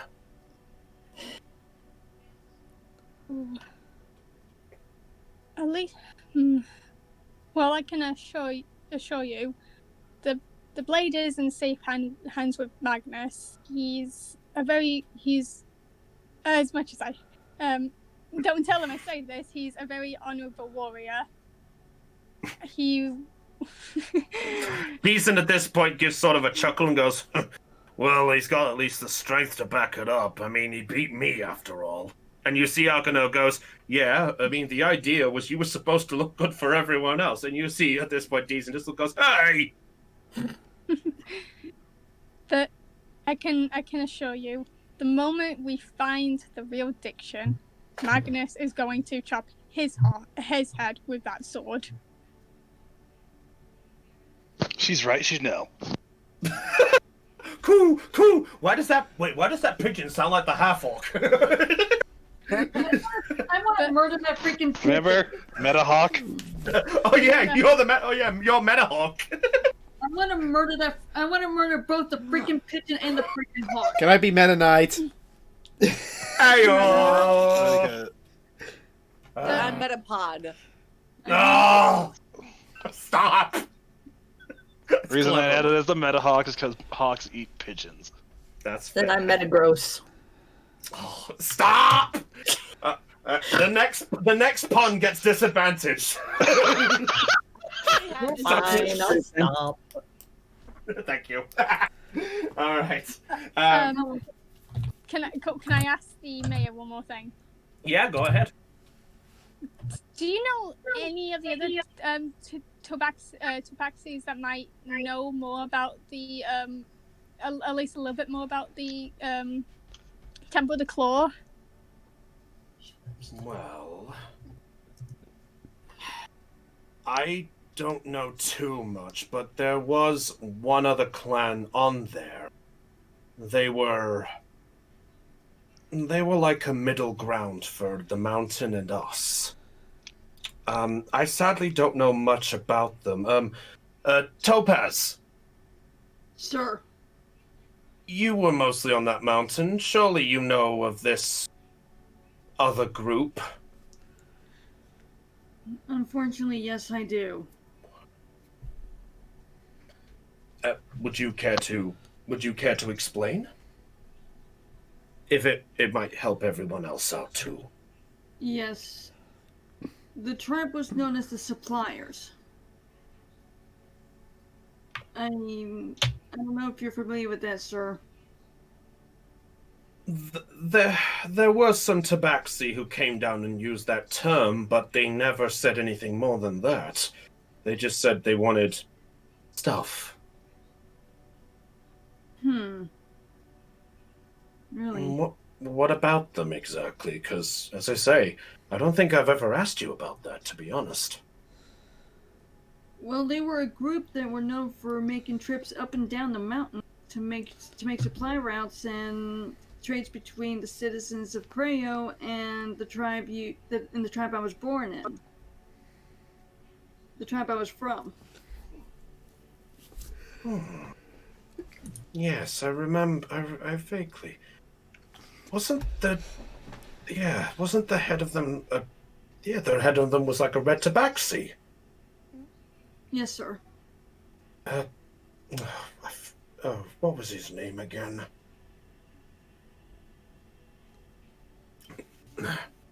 I'm sure it'll come to me, but yes, the suppliers do sound familiar. But are you sure they were just middle ground? They weren't kind of associated?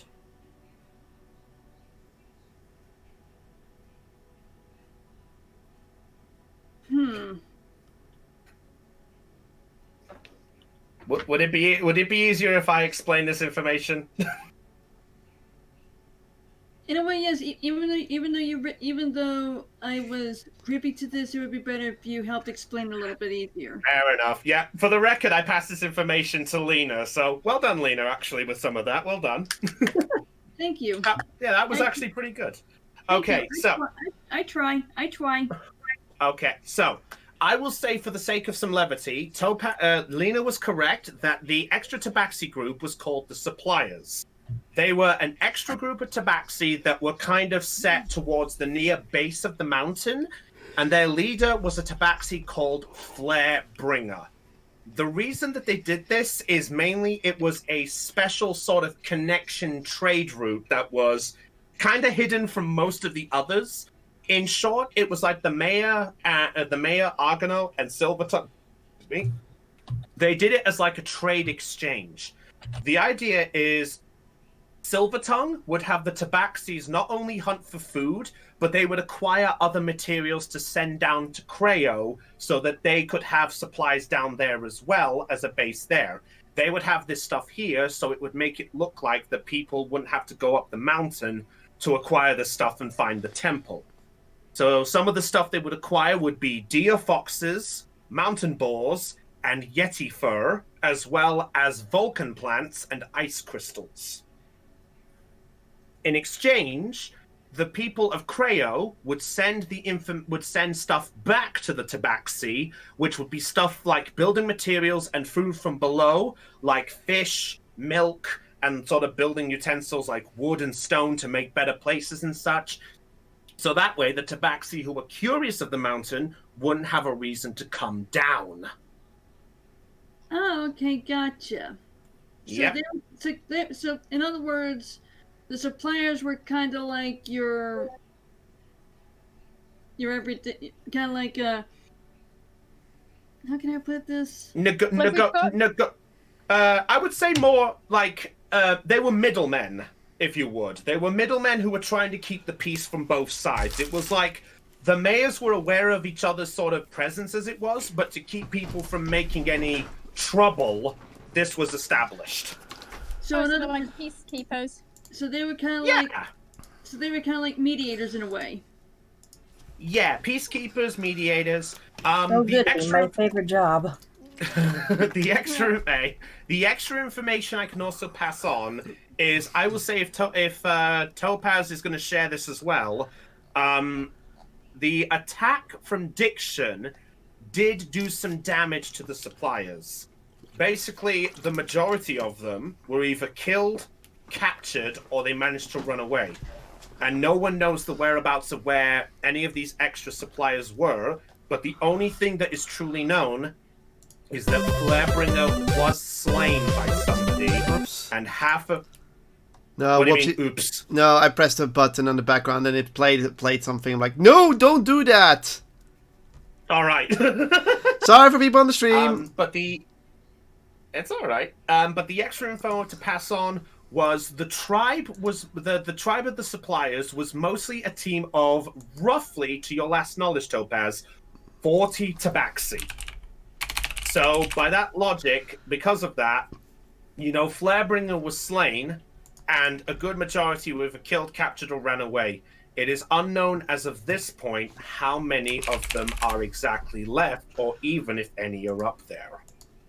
Wow. And yes. And the number that you said was 40, right? Yes. The last number you had was about 40. Okay. Yes, Brownie has been working hard on both Topaz and Trilly. Okay, so you pass that information on. and it's up to you guys what you go about that. Obviously, I will say this is an extra thing. Lena, there is that extra bit I passed on, but it's up to you if you want to share that bit, but that's your personal timing and preference, okay? Okay. All right. Sorry. Shh. You won't get to know anything else. Shh. Anyway, so, at this point, Deason goes, well, it was lucky enough that after that incident that we managed to at least get the tabaxi that survived down.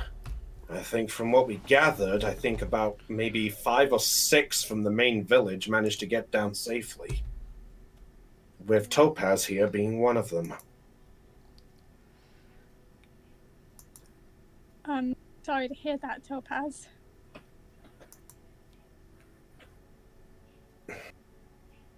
In any case, it was a bit rude of the fact that you wanted to do that, but I presume with the pardon it makes it exceptional. Anyway, best if you go get your comrades because we need to discuss a plan before everyone makes it here for the sword festival in a moment. Alright. Which I will be taking part of. Yeah, just for the record, so you're aware of this, the sword event is taking place in 2 hours from now. Question, Chris. Yes. Okay, I know I got. Okay, so I remember I got permission from the mayor to perform. Mm-hmm. So, was it today or the next day? It was. Let me double check. I wrote this down. Yeah. It was for the day 3. For day 3. Oh, for the hunt. It's for the hunt of glory. So not today. Oh, okay, good. Yeah, lucky you chose that day by luck and chance. Yeah. Okay.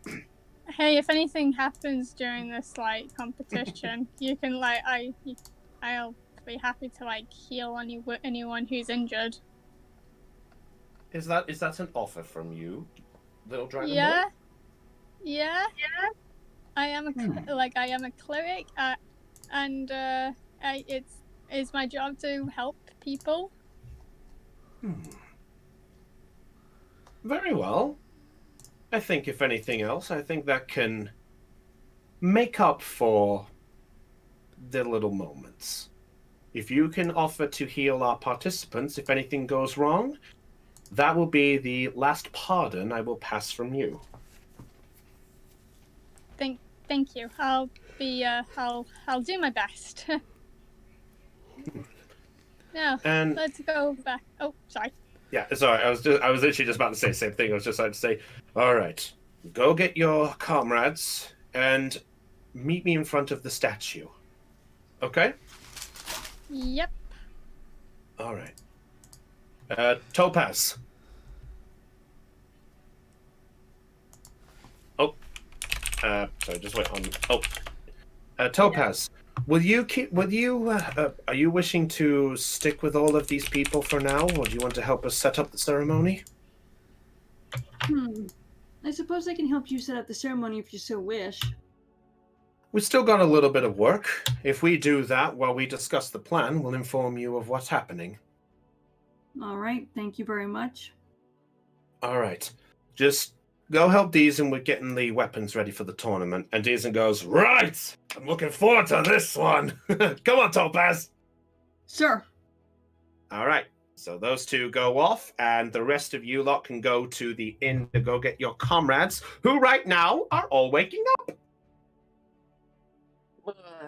So I'll say this scenario here. You're all sort of in the bar at this point. It'll be a couple of minutes, so if there's anything any of you lot in the bar or the inn want to do right now, I'll give you a couple of minutes if you want. Am I alright just to ask Ursula something? Are you okay? Are you guys okay with that?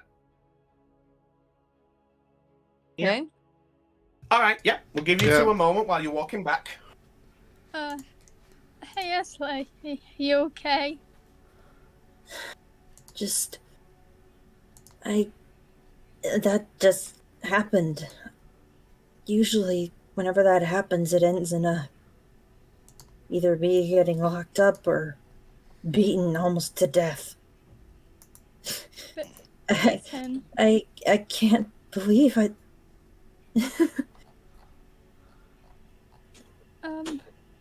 Oh, was this wait, I'm pretty sure Ursula did tell me about her past, didn't she? A little bit of it, I think. Was this Looking at my info, I wrote this down. I'm going to have to go back for a little bit with this. From what I see, the only information that was passed on was that you did have a moment where you talked a bit about what roughly happened. That you said you got abused by, you did get abused by your father, and it went on for quite some time. That's the only information that was passed on before it felt uncomfortable to you. alright? Goldie looks on and says, "Oh, is it?" And she stops, not wanting to, upset Ursula, and she confidently says, "Hey, don't worry. Even if they were still mad, I wasn't going to let them lay a single finger on you, Ursula. After all, I'll be your shield. I'll make sure nothing happens to you." Hearing this, Ursula just kind of looks up at Goldie and just gives her a big hug. Oh, don't worry. I'm here for you. I'm not going to let anything happen to you. Raven, could you do me something? Yes. Raven, could you, I would like you, Raven, could you make a perception? Yeah, make it a perception check for me, please. He said the name of the show. I had to say it was 11. Hey, take a shot every time someone says that. What, perception check, or that's the name of the show? That's the name of the show. That's the most used meme! Alright, Raven, as you wake up, you find that your little mechanical companion is gone. Well, shit. Is there any? Do you wish to do anything there or not? I'm going to look to find it. Okay. Okay. Where do you start? I'll say at this point the others are sort of coming out the room. So if there's anything you wish to do, Raven, for your search, let me know. I'm going to curse and I'm going to look in the room and then tavern and go outside if I can't find it anywhere. Okay, I will tell you in the room, the only signs that you see that the window is partially open. Okay, I'll look outside. You see the sight of what looks like a trash can knocked over right under your window. But apart from that, there doesn't appear to be anything else, at least in this view. Crap. Alright, I will say at this point, those who are still in the rooms, you do hear a Raven, not Raven, you hear a Liam just mutter the word, crap. What? Magnus has a cup of coffee in his hand as he walks out of his room. I'm just drinking water. I'm thinking. What happened? I'm going to barge outside. So you all just watch as Liam just barges straight outside. I want to say this is unusual, but it's not for him. I barely know anything about him. You know what? Before I actually go outside of the tavern, I'm going to shout at the owner. Can you at least get fucking locks for the windows? Wait, what happened? He's gone. Wait, well, hold on. Are you saying that Liam is now gone, or are you telling the owner that something's gone? Oh, Sorry, no, he's just saying that right before he barges out. So. Oh, okay. So all those in the inn, you do hear the sound, you do hear the words of the fucking locks. And at this point, the owner's just like, "What the? Wait, come back! What do you mean?" Okay, Liam. So you make your way outside. You see the sights. There's a few people just sort of getting things set up, ready for the ceremony and stuff like that. You do see, as you're coming out, you see the familiar sight of Goldie and Ursula both making their way towards the inn. Yeah, that's fine. I'm going to the trash can. Okay. Do we notice him? I'll say, let's see, based on time and things. Yeah, I'll say from the looks of it, you see the back of Liam just looking at the trash can. So, Goldie and Ursula, you do see the sight of him. Liam, what the fuck you doing? You know my steel hound? It's gone. Someone took it from my fucking room, through the window, and this trash can is knocked over, so I'm trying to investigate what's going to happen. What's happened here? Wait, someone took it. Don't you mean you left it, ran away from you? No. Can't you just call it back? At that point, you look and you see a Magnus just standing in the doorway with the coffee. As a player, I don't know if I can. I don't think you can, actually. I looked this all up. I don't think you can. Same. Okay, so now we have a steel dog that's... Oh, no. It might be causing trouble. Okay, I peek out through the doorway. So Zelion's just poked his head out like, poke! Ursula? What? Goldie? What were you doing up early?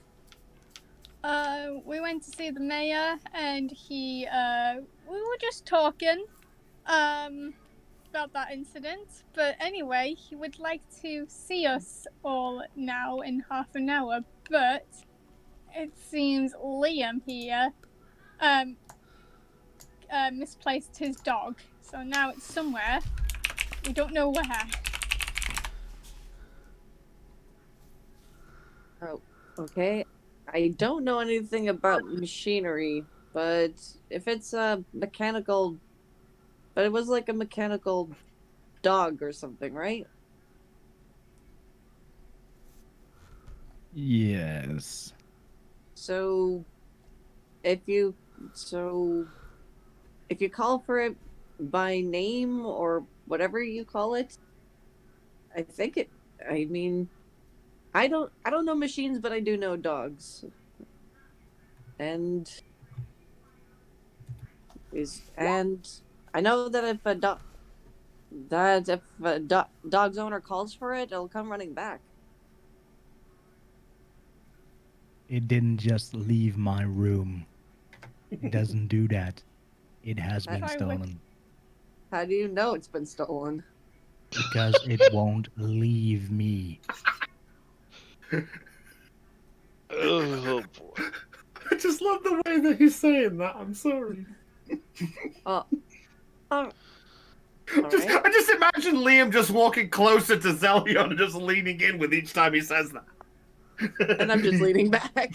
And I'm just gonna lean back. And I'm just going to shout, "Hound!" really loud in your ear. Okay, I get your point. Okay, I get your point. Jeez. Okay, Do I'm you going know to who- investigate for okay. tracks. Okay, make a... Oh, what do we put for this? You know what, just put it as a... I'll say either... Investigation?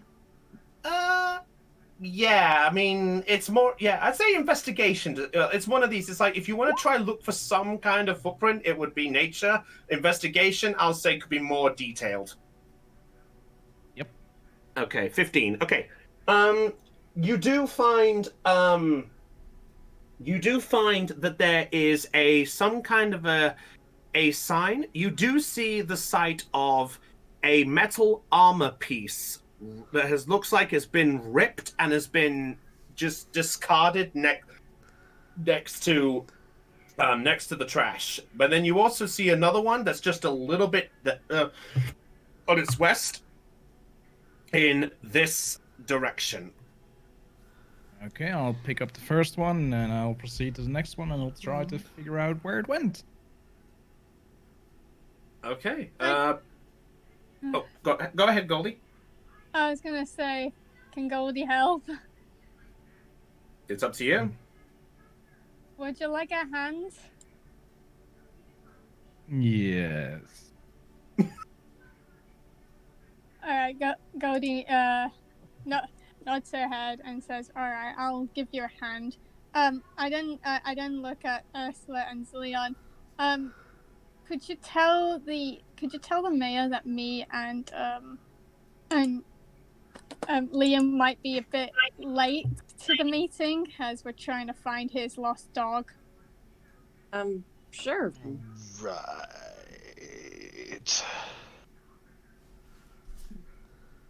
Okay, so if I was a mechanical dog, where would be the first place I'll go? Scrapyard.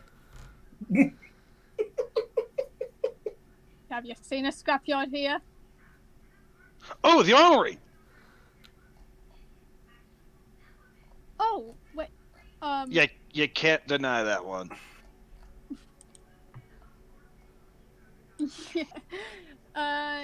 Liam, I then look at Liam. Would you say that might be where he's gone? If someone were to take him, they might try and use him for scrap metal.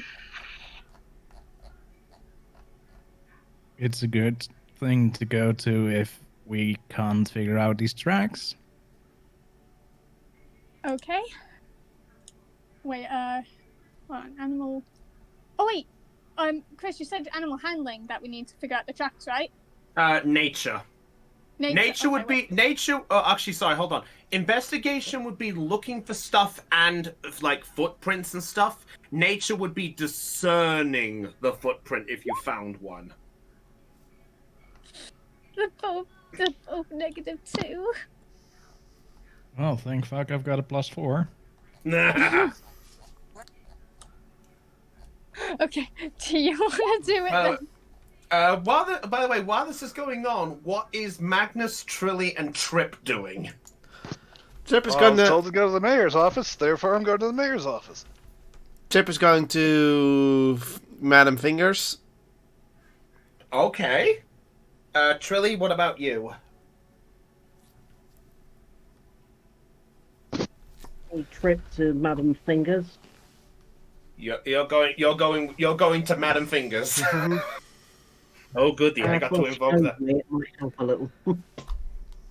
Fair enough. Okay, so I'll just do this just to ascertain ourselves with where everyone is. So that, and that, and see Madam Fingers. So you're going that way.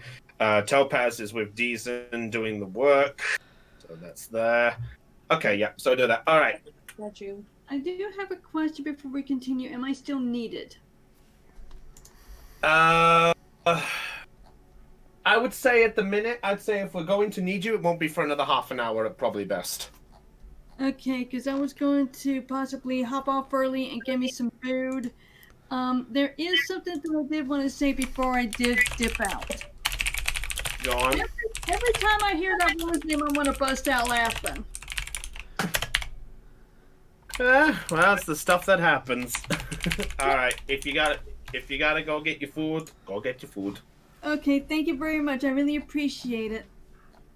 No worries. I'll probably keep D&D Beyond and 20 open for the time being, just in case. But if the session ends before I get back, please let me know. Will do. Thank you. I appreciate it, guys. No worries. Cool.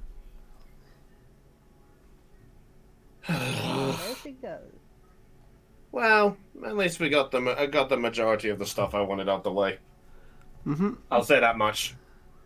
Hey, at least we got some far with her, and at least she's doing something else. Wait, that came out wrong. You know what I mean? I Anyway, knew exactly what let's you meant.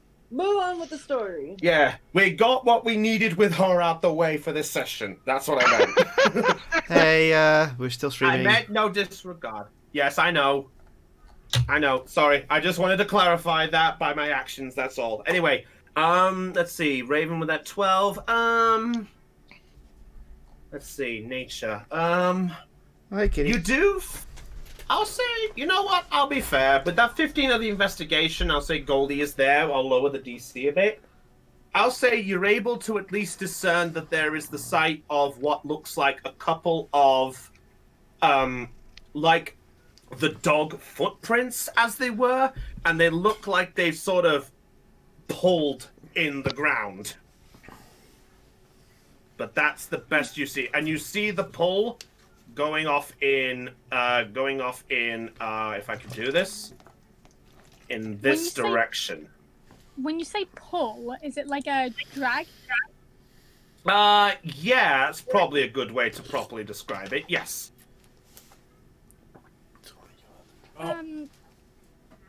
Maybe you're right about that, Liam. And he just goes off. I'll follow. All right, fair enough. Okay. Let's see. Who do we now? Which group do we follow on this one? This is why people say don't split the party. Coin. You know what? You know what? Bless you. You. You know what? I'm gonna roll a d6. If it's 1 or a 2, we'll stick with Liam and Caitlin. If it's a 3 or a 4, we'll go with the group to the mayor. 5 or 6, we'll have Madam Fingers. Okay. Okay. Boop. 2. That's 2. Okay, fair enough. So we'll stick with Raven and Goldie for just a little bit. Okay. So you two follow where you think you found the tracks. You lead off in that direction. Goldie. Yeah. You know what? Let's get the map back of Creo up just for a moment. Could someone play like Scooby-Doo music instead? Time to split out, boys. Okay, guys, let's split up and look for clues. Okay. Now we have to split up. Now we have to split up the map. Where do you wish to go? Okay, so let's do this proper here. Just moving these in the direction where everybody is, because Brownie is going to do his best. Okay, Topaz is here. Have I missed somebody here? Who's not on this map? Zillion and I know. Magnus. Zillion's there. Magnus is there. All right, yeah, that is right. Yes, sorry, I had to make sure I got the right people in the right spot. 2, 5, 7, 8. Yeah, okay, there we go. Right. So Liam and Goldie, as you go with the direction of where you think they saw the drag, you find, in the case of Goldie, you recognize the street you're going down, as it is leading you down towards the area, towards the guard bunkers. Oh no. I'm gonna have some really bad deja vu. I look at Liam. Liam, do you know anyone who would want to steal your dog? No, and I proceed. Oh God. Thanks. God, I great talking there, buddy. Okay, so are you both going down this road? Hell yeah. Okay. So you make your way down towards the familiar crossroads, and Goldie, as you look to your right, you see the large wall with the giant doors that you believe from the last time you were here led towards the guard bunkers or the barracks or whichever way to go. As you make it to the crossroads, it's unsure as to which way it went from here. I'll try to figure out the tracks. Yeah, I'll let Liam do that. I don't want to get punched again. Okay, because Goldie is there, Liam, roll nature, actually roll investigation, or actually do investigation with advantage, because you're trying to find them right now. 27. Jesus! You You have a +8? Yes? God damn you! Fair enough. Well, why not? Why not? We've got one who has a +7 in something. Anyway. All right. Anyway, Liam, you look around and you do see a couple of familiar metallic scraps, and they are going in this direction. Okay. Yes, they're not going to the barracks. Thank Oh, God. what a shame. Yeah.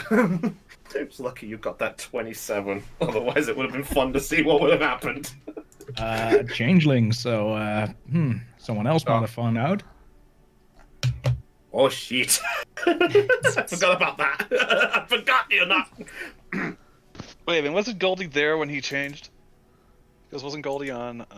Oh, yeah, I believe Goldie? they were when doing that. Oh, okay, Were they... fine.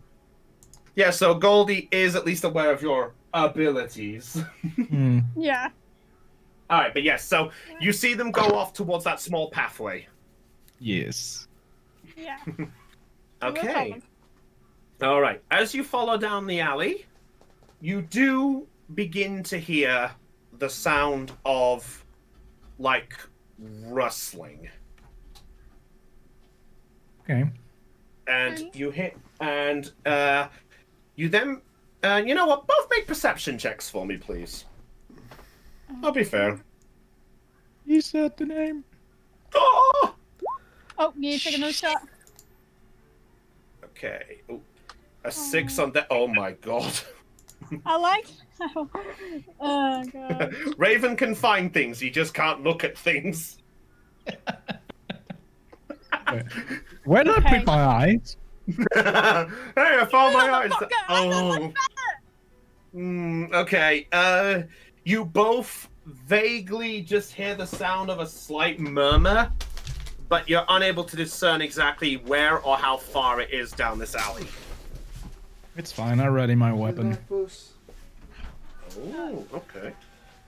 Wait. We don't know. We don't even know. Where that noise is coming from. Let alone if one of these buildings might have your dog. To be fair, I unlocked something new with my 9th level, so What? I'm going to shout to, well, if my hound can hear me, to do Arcane Jolt, Oh god! which means it will do 2d6 force damage. Is there a save Oh no, on wait, that? I have to hit a target with. Oh right. Well, I can just ask it to attack someone if it's. near Yeah, you can someone. do that. Okay. Hound, Uh. attack! Okay. Okay. Roll an attack roll. Oh, it can hear me. That's nice. Yeah, it can hear you. God damn it. Fair enough. Fair enough. I had to give an opportunity. What? I felt Liam never had enough suffering at this point, so I felt like I Wow. had to have something. No, I You mean that killed off nicely. you killed off my character, but no. Okay. Oh, no, I didn't mean it like that. I didn't mean it like that. I said Liam, not Bugbeard. Yes. Okay. Please don't kill me. That's okay. Please be Where good is damage. it? Please Ah. be good damage. Please be good damage. 20 plus. Where is the?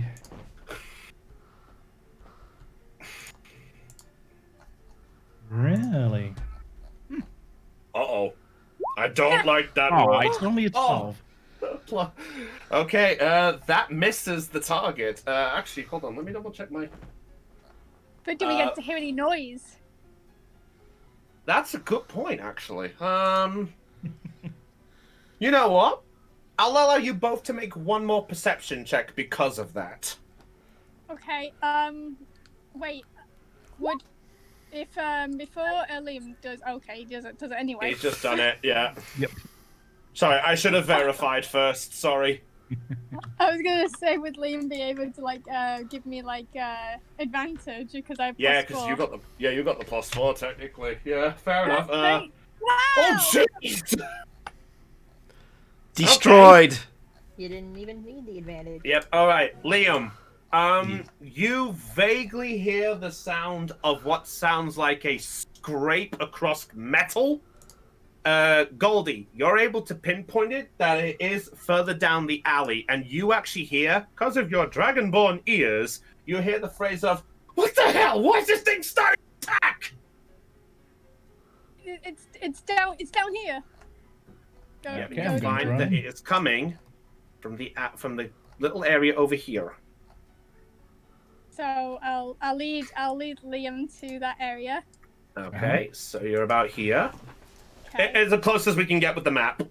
that's Mhm. fine. And as you make your way there, you see in the middle the sight of one person, sort of on his back, sort of a large scratch across his chest plate, and you see another just looking over, and he's holding a large sort of war hammer. They Okay, I'm are. going to shoot him. Oh shit! I never get to go any further with that. Oh no! Wait. Can I stop him? Like, just wait. Let's just talk first. See what they're doing. No, See what they're They doing took with my the dog. hound. Yeah, but we need to know why you want to talk to the hound. Yeah, maybe they'll live. Okay, go ahead. Roll an attack. Roll an attack, Liam. Okay, 12, nope, that does not hit. As you fight, oh, no, that does not hit either. Wait, do you have a +9 on that attack? Yes. Holy shit. It's a heavy crossbow. I forgot about And that. I infused it with repeating shot, which also gives a +1 bonus to attack and damage rolls. Oh, so that technically would be a 13 and a 14, wouldn't it? I don't know, it's in there. Oh, okay, fair enough. Yeah, they both don't hit. As you fire the shots, with Goldie trying to sort of hold you back, you try to take the shots, and you miss the figure standing up with both shots. And it's just like, what the heck? Uh-oh. Hey, what are you doing with our dog? And by the way, those are just warning shots. She says, lying, not lying. No, those are warning shots. So you best explain yourselves. Otherwise, I can assure you, he won't miss.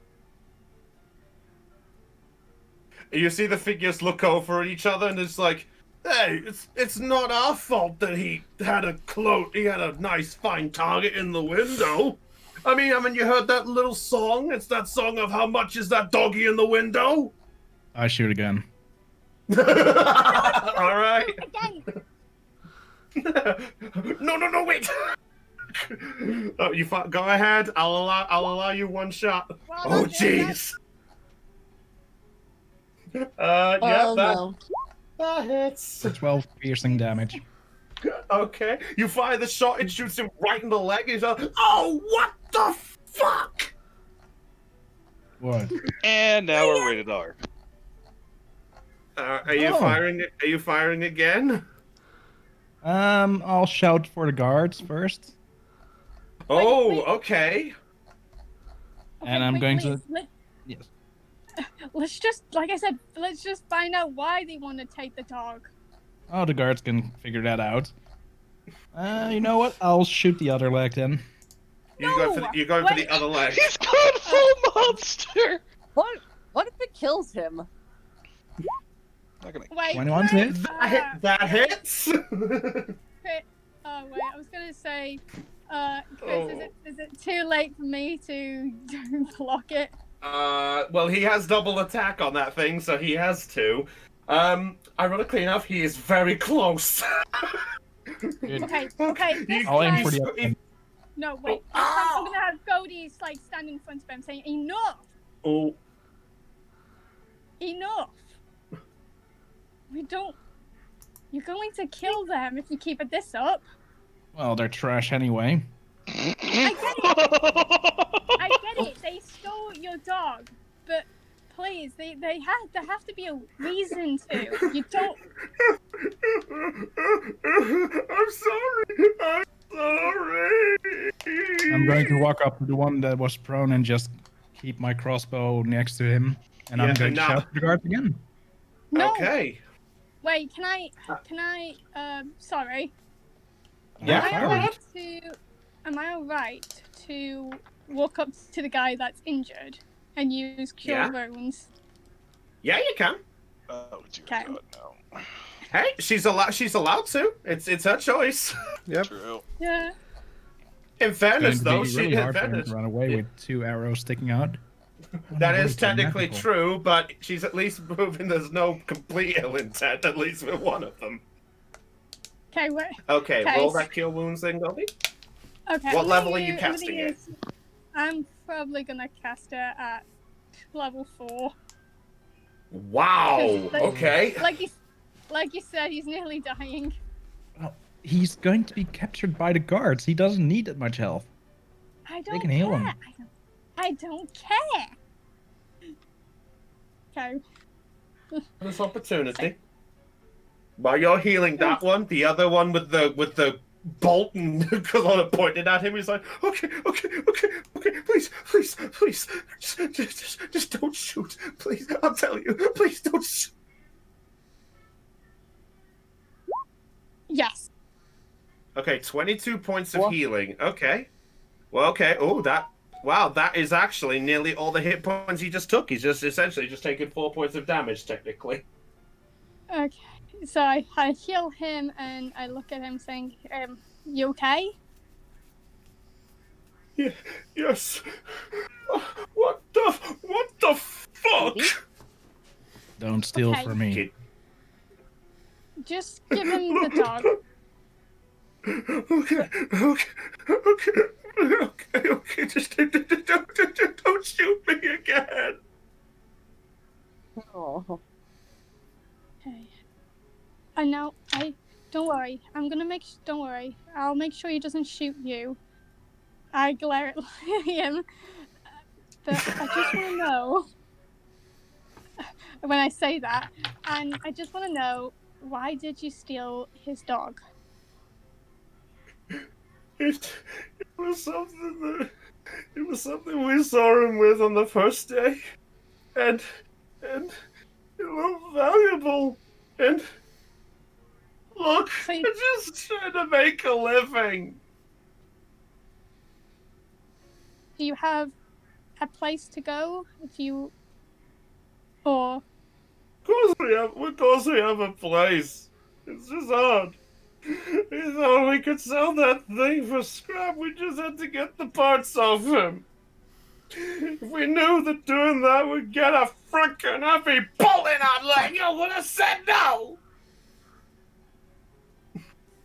I don't agree you going into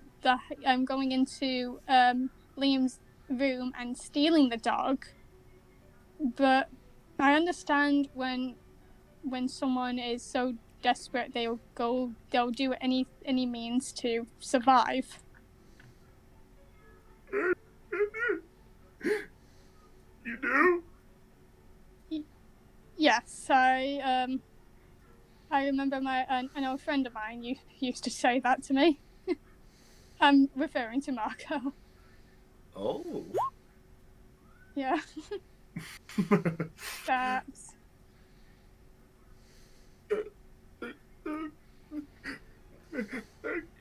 By the way, at that point, Liam, your plea for the guards has come, and right behind from your entrance where you came in are 3 guards who have rushed from the guard bunkers. And they look by and go, hey, what's got... Oh, the Dragonborn again. No. These two. They stole my hound.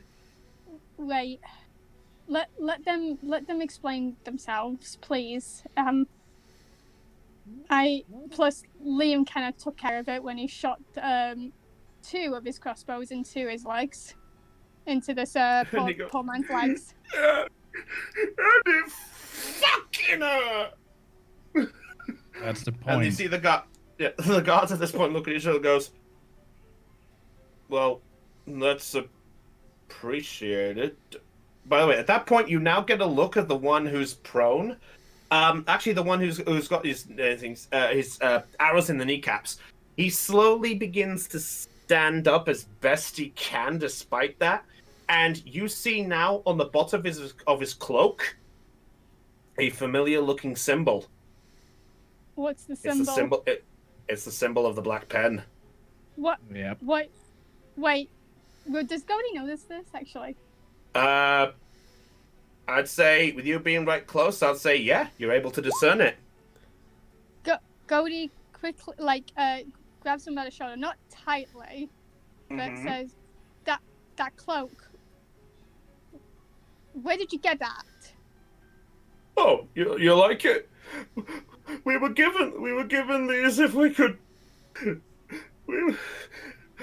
We were told if we did something, we could have a place, and they gave us it. And the one on the ground is just like, oh, shut up! Fine, you wouldn't know the truth. Yes, we were trying to make ends meet with the money and get the thing back. But we were told to try and cause some shit here. If we knew the type of shit they meant would get us an arrow in the knee, I would have said, fuck them! Wait, where did you meet this person? We met him a few days ago. And it was at the base of the mountain. The base, was his name Diction? I don't fucking know. He came up with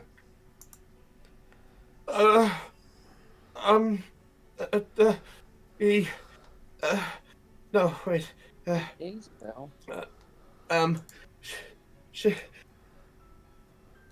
She had orange hair. She? Yes, a she. Orange hair. A species? Human? Half-orc? A Tabaxi? She wasn't. I think she was a Tabaxi, actually.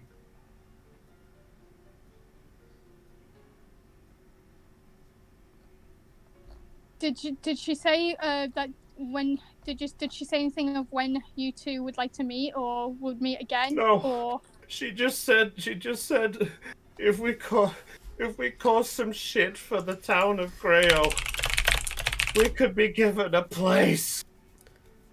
Time out. Apparently we were raided a while ago, but I didn't have an alert for that. That's weird. We had raided. We had raid. Anyhow, Shy Little Rain, thanks for the raid. If your viewers didn't talk, still here. or if they've gone, oops. That's our fault for not having a loud notification. Well, normally we would get a loud notification, but it didn't go off. I'm gonna have to check that. Yeah, no worries. If the raid is here, thank you. Yeah. So we can go. All we know is. Oh, now it works. Okay. It was 33 minutes ago, so the raid's late. Oops. Alright, wow, we were that late. So as this happens, they sort of look, and you see the guards come up forward and go, "Alright, look, we'll get the information and we'll take it from here." Wait, please don't hurt them.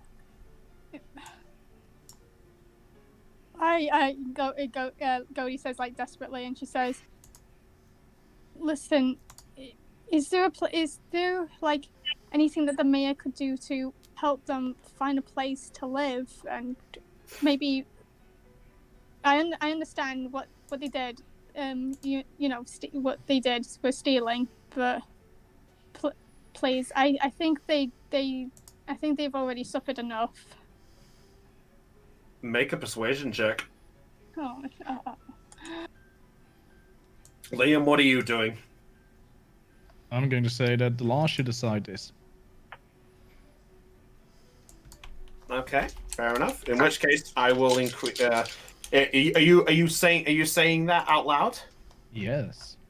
Okay. Right. Well, that's going to make this a little higher of a DC for her to hit. I hate you, I hate you. Well, how much has trouble been caused by everyone else? Shut the fuck up. My character is lawful, so. Yeah. Jesus. Yes. Beat that. That'll do it because the DC was actually going to be 22. Oh, thank God. I rolled a D4 and I added 2 to the number. So yes, the guards at this point look and go, based on what we hear, we'll at least hear them out and we'll take a heavy consideration to your words. But Thank- that will be down to the mayor to decide. If anything, I don't mind coming down and even like helping them find a place. Fair enough. Right. Come on, you two. The guards actually make their way there.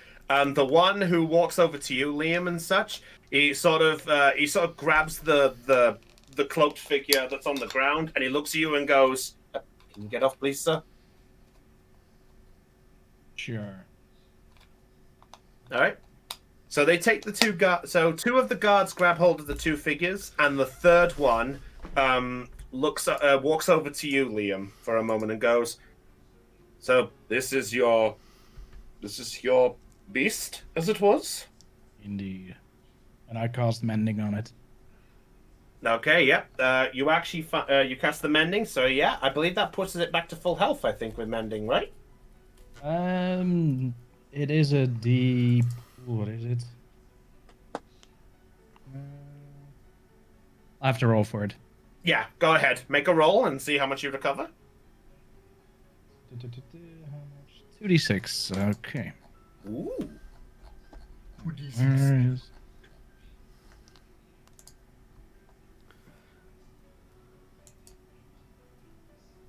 I'll just let you get that roll there. So- Okay, 7 points of healing. Okay.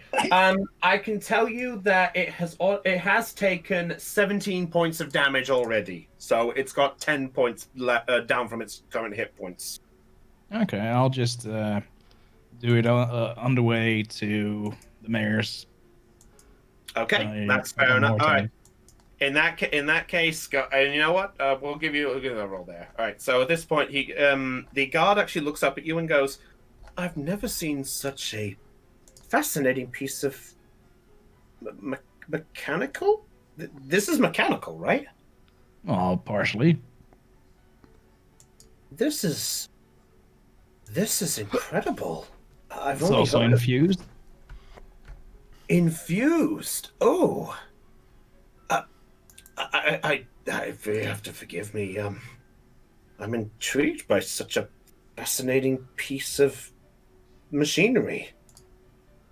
Well, technically, the official term is it's a construct, but yeah, it is pretty fascinating. I am sorry. I meant no insult towards. Oh your, no, it's fine. Is it still working? Yeah, it's fine.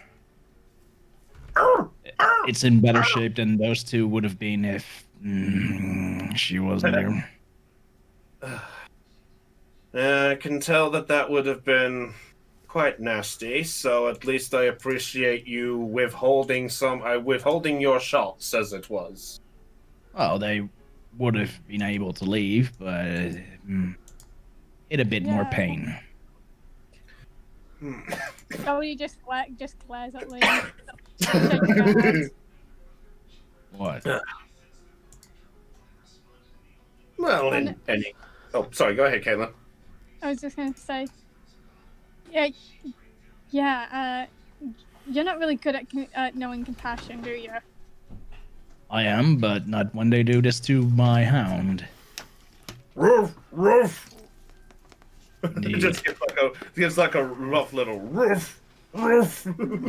Mechanical rough. Yeah. Arr, arr, arr. That's the best I can do for mechanical. Arr. All right. Bark, bark!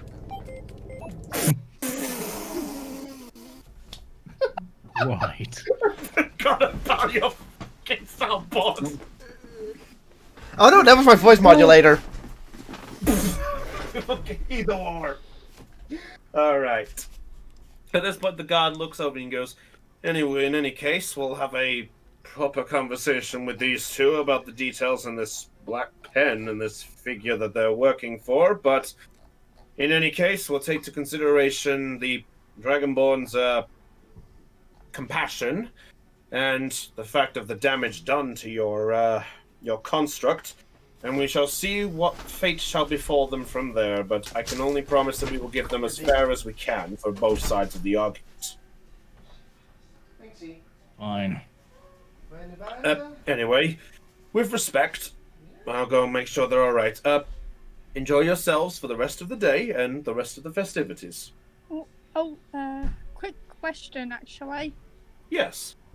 They mentioned one of the man in the cloak. He mentioned the base of the mountain. Do you know how far away that is from here? If I recall, it's been a while since I ventured out to there, but I think from what I gathered, it's about, let's say it's about half a day's travel, if I recall correctly. I'm worried. They mentioned something about Atabaxis with, was it red hair? A tabaxi with orange hair. Orange hair. In They fact, mentioned something about I actually forgot to mention this as well. It was orange hair with grey fur. grey fur. Okay. Yes, sorry, I forgot to mention the fur bit. I am sorry. No worries. They mentioned something about tabaxis with grey fur and orange hair. Have you seen anyone like that here? I've seen a fair few, but I can't recall off the top of my head. I'll have our men inquire about the city and see if they can find out any trace or hint. Thank you. And tell them if they do find anything, that they should be careful. The Black Pen are extremely dangerous. Very well. I'll keep that to consideration. Anyway, good day. Thank you. And he makes his way off, so for the rest of the time, it's entirely up to you guys what you want, but let's get to our other people who've been waiting very patiently. Let's see. We'll get to them. What? No, I was going to make a joke, like, yeah, I'm being very patiently because Trip is going to be a patient.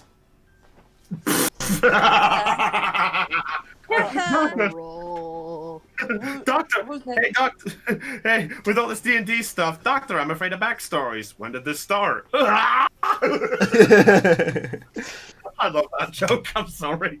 All right, so, Trilly, we'll finish your little moment first, and then we'll get to the group with the mayor.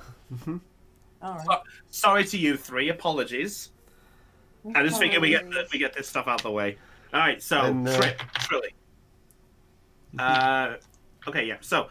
You two, with the help of Trilly guiding you, Trip, you make your way to the familiar, worn-down building, to call it that, of Madam Fingers. Trilly, you are greeted with that familiar, weird sense of eek when you step outside this large building. First off, are we going to keep the ominous music going? That's a good point. You know what? Yeah, you know what? It's your first time there. I'll say you at least are ominous and about this. Just for now. Okay. Sorry. Just for now. We might change it up in a bit. Sorry. Okay, so you are both outside. Do you both go in? Well, Trip looks at it for a moment and is like, was expecting something,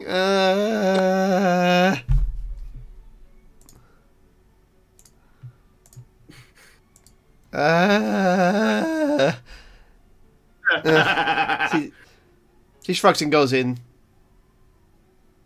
All right, yeah, all right, so Trip goes in. Trilly, what do you do?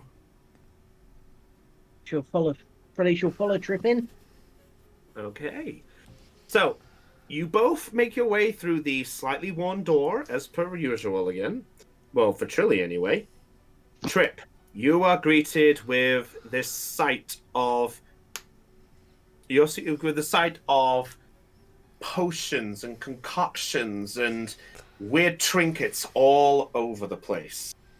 And Trilly, as you enter, you are greeted not so much with the sight of the surroundings, but the familiar sight of the slightly oldish looking woman who is at the cauldron, stirring away.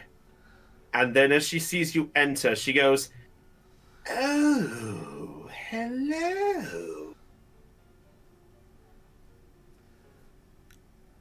There's a familiar face has come to enter my domain. And you brought a friend." Blink, blink.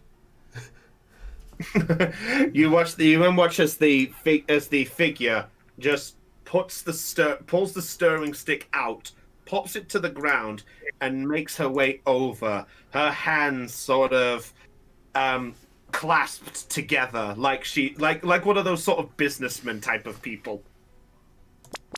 And she walks, and yeah, there you go. She walks over, and with a little bit of a smile, she sort of greets you with a, "Welcome to Madam Fingers. Little halfling, how is your brother doing after the last transaction of ours?" Thanks to you, he made a complete recovery. So, Oh, well, that is indeed a true blessing. I'm so glad that my concoction decided to work this time. This time? no,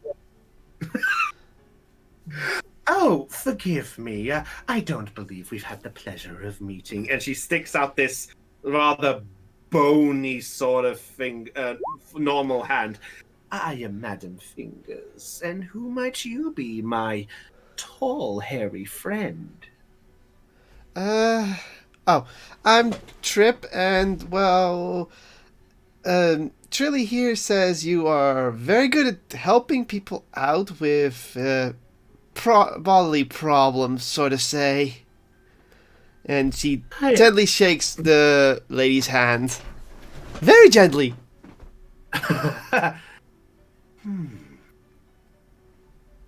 I dabble here or there. I essentially was the one who cured Lung Trilly's little brother of the condition known as the Chilled. Are you acquainted with him? Well, I've been traveling with Trilly, so yes, and I was there when we found him suffering from the chilled. Then the fact that you are both here with such praise means that it has truly been a complete success. Now then, what can I do for you?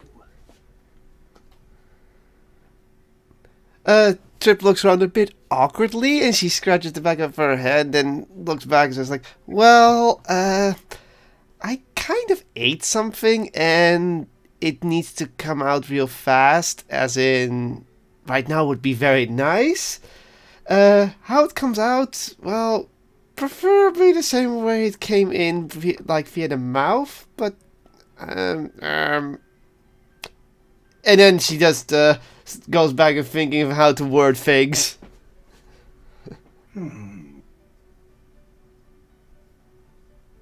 I see.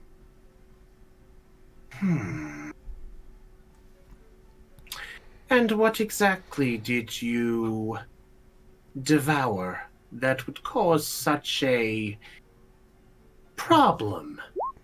Because if it is a simple little concoction to make you excrete a little faster, I can provide one of them, but I need to know exactly what you devoured that would cause such a problem. Trip looks at Trilly, thinking like, how to explain her current medical condition.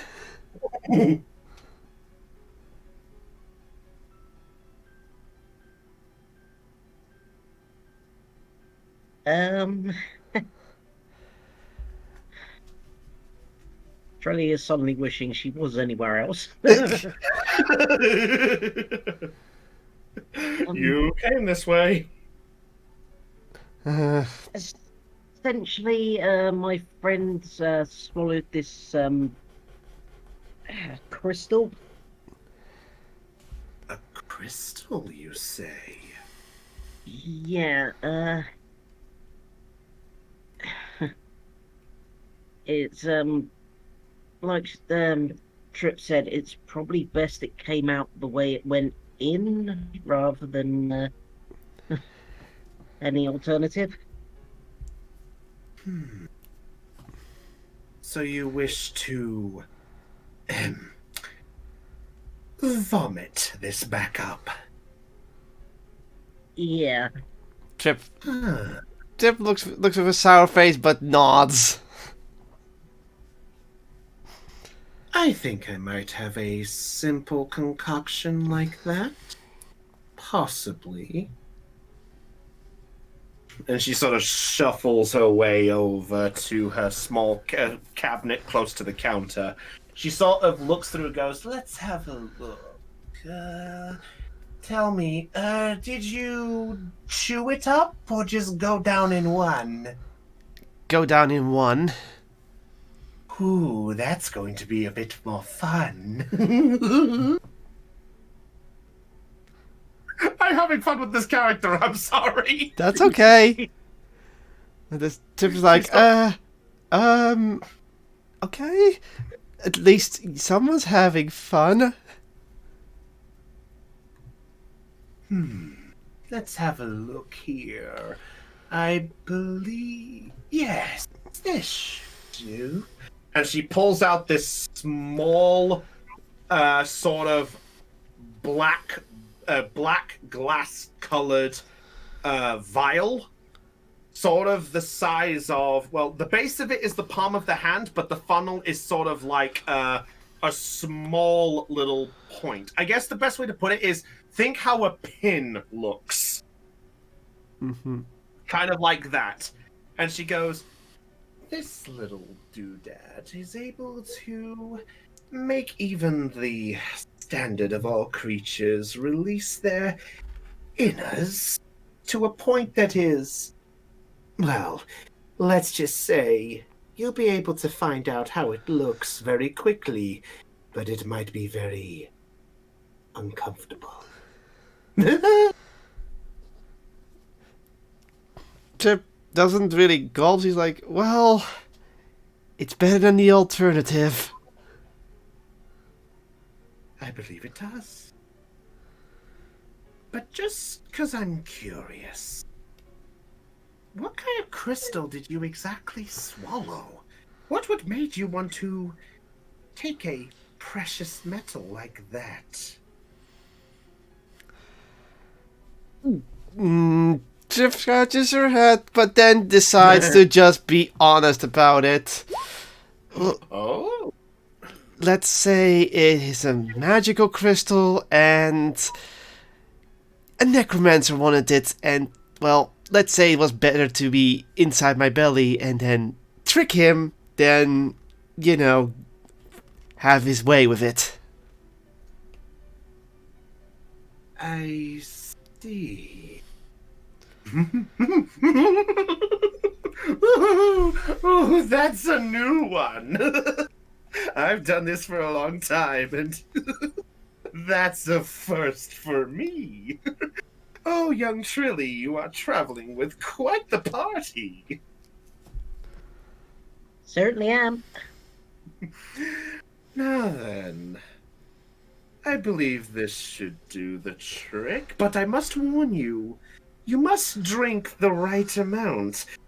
Too much and, well, let's put it this way, too little, you might not get a result. Too much and, well, let's just say it might not be just the belly that gets exited. Jeff is weighing her options for a moment, but considering what is worst, she just says like, I trust you. Very well. If you acquire this potion, I know you have to get it back, but I do have to make a living, my dear. Well, that is natural, of course. Now, let me see. My young dear, could you remind this dear old lady how much I charged you for your concoction again? Didn't I pay that? Yes, you did. Yes. Do you remember 50 how gold. much? 50 gold. Thank you very much. Sorry, I remember the number somewhere. I had 20 in my head, but I don't know why. Okay. Let me have a look at this. Okay, yeah. Well, to be honest, everything sort of happened rather quickly with Verdant and Chilled, and I think you charged us 50 gold. That does sound about right. Tell you what, I do a little deal for those that are curious to come back. I'll give you a little deal on that one, as the fact that you are a valued customer. Mm-hmm. I was gonna go with repeat. That works too. I will charge that little vial for you for 10 gold pieces.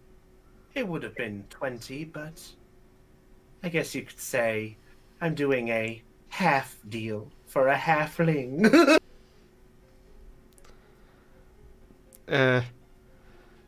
Trip. That was a bad pun. Yeah, worthy Trip of- Trip wonders. Are you sure about that? I mean, we can just afford 20 gold. Oh, no. I am known for my fairness when it comes to customers.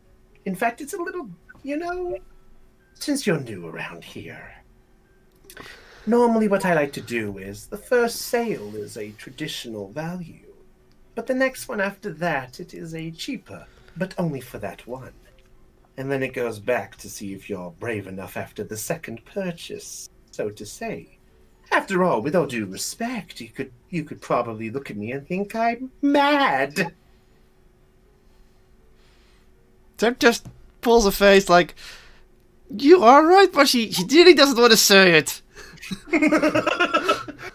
So, like the nervous sort of, haha, yeah, haha. Yeah, But yes, I will just charge the 10 for this one. After all, you are with a customer who has been here before. And it's probably better I got paid the 50 gold for the chilled curing rather than the 20 for this little one. No, Trip does not. Oh, okay then. So you're paying the 10 gold? I'm paying the 10 gold. 10 gold pieces. Okay. So this she sort of just looks at the gold. She smiles sort of pleasantly, and she hands you the vial and goes, "A pleasure doing the business. Now, just to acquire, I only know that this is able to be given to an amount based off of a standard-sized human, about, say, 5 feet or so. So I happen to know that it's best to use like a teaspoon. Use one of those, and normally about 2 tablespoons is enough for a standard human. Forgive me, but I've never tried a furbog before."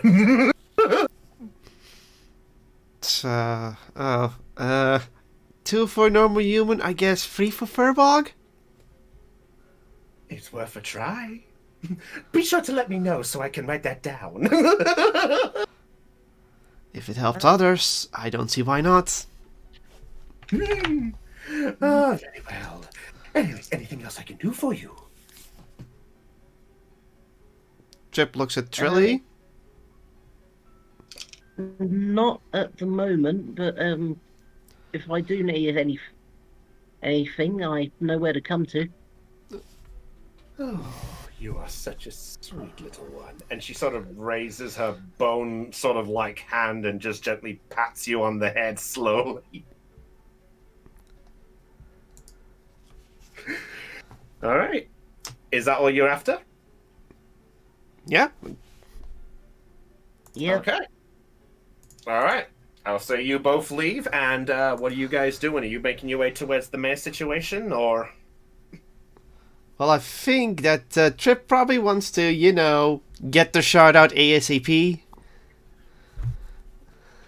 Okay, so They're, Are you actually they're going- probably gonna be at the end trying to get the potion to work. okay, so you're going to the inn. Yeah, at least Trip is. I don't know about Trilly. Okay. Trilly, what are you doing? Trilly kind of wants to stick with Trip for the moment. Okay. If that's what you want to do. All right. In that case, Ursula, Zelion, and Magnus. We get to you three. Thank you for waiting. I've been chilling on my bed for like the last 20 minutes, so I'm fine. So I'm if- currently unable to do my regular rolls, like going on to roll 20, so I will be manually typing them out. okay, that's fine. All right. Also, So at least I didn't fall asleep this time. yeah, that's fair. All right. So yeah, because I God, remember. how did you guys even know I was sleeping that time? Was I snoring or something? No, you were just No. being very quiet than usual. Oh, you weren't Seriously? replying. Yes. We were asking you shit, and you weren't saying anything back. Yeah. And then, I can't believe I don't even remember falling asleep. I remember putting my feet up, and that's it. I wish I made a highlight. And of the that. next thing I remember is waking up. I should have made a highlight. Anyway, you If three. I had a nickel for every Yep. time Chopper fell asleep. And you Yeah, only have dollar. 1 nickel. There you go. Because I only Anyway. have once. Anyway, you three. As you three make your way towards the mayor's office over here, passing by Topaz, who's busy hard at work.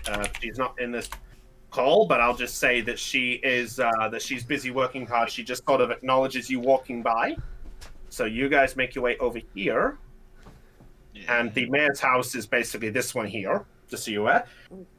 And Deezen follows you by, and there, standing at the front, more formally dressed, is Mayor Argonaut.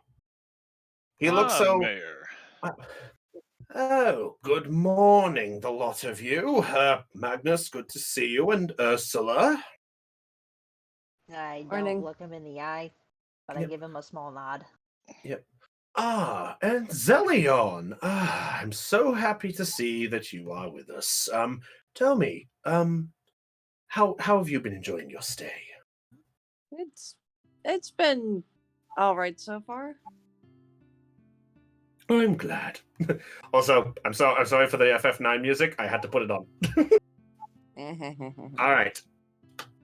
So Argonaut at this point, he sort of does this sort of stretch, like he's just moving his arms back, like, right.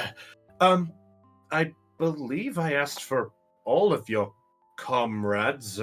Where are they all? Long story, something happened in the middle of the night. Trip needs to get it fixed.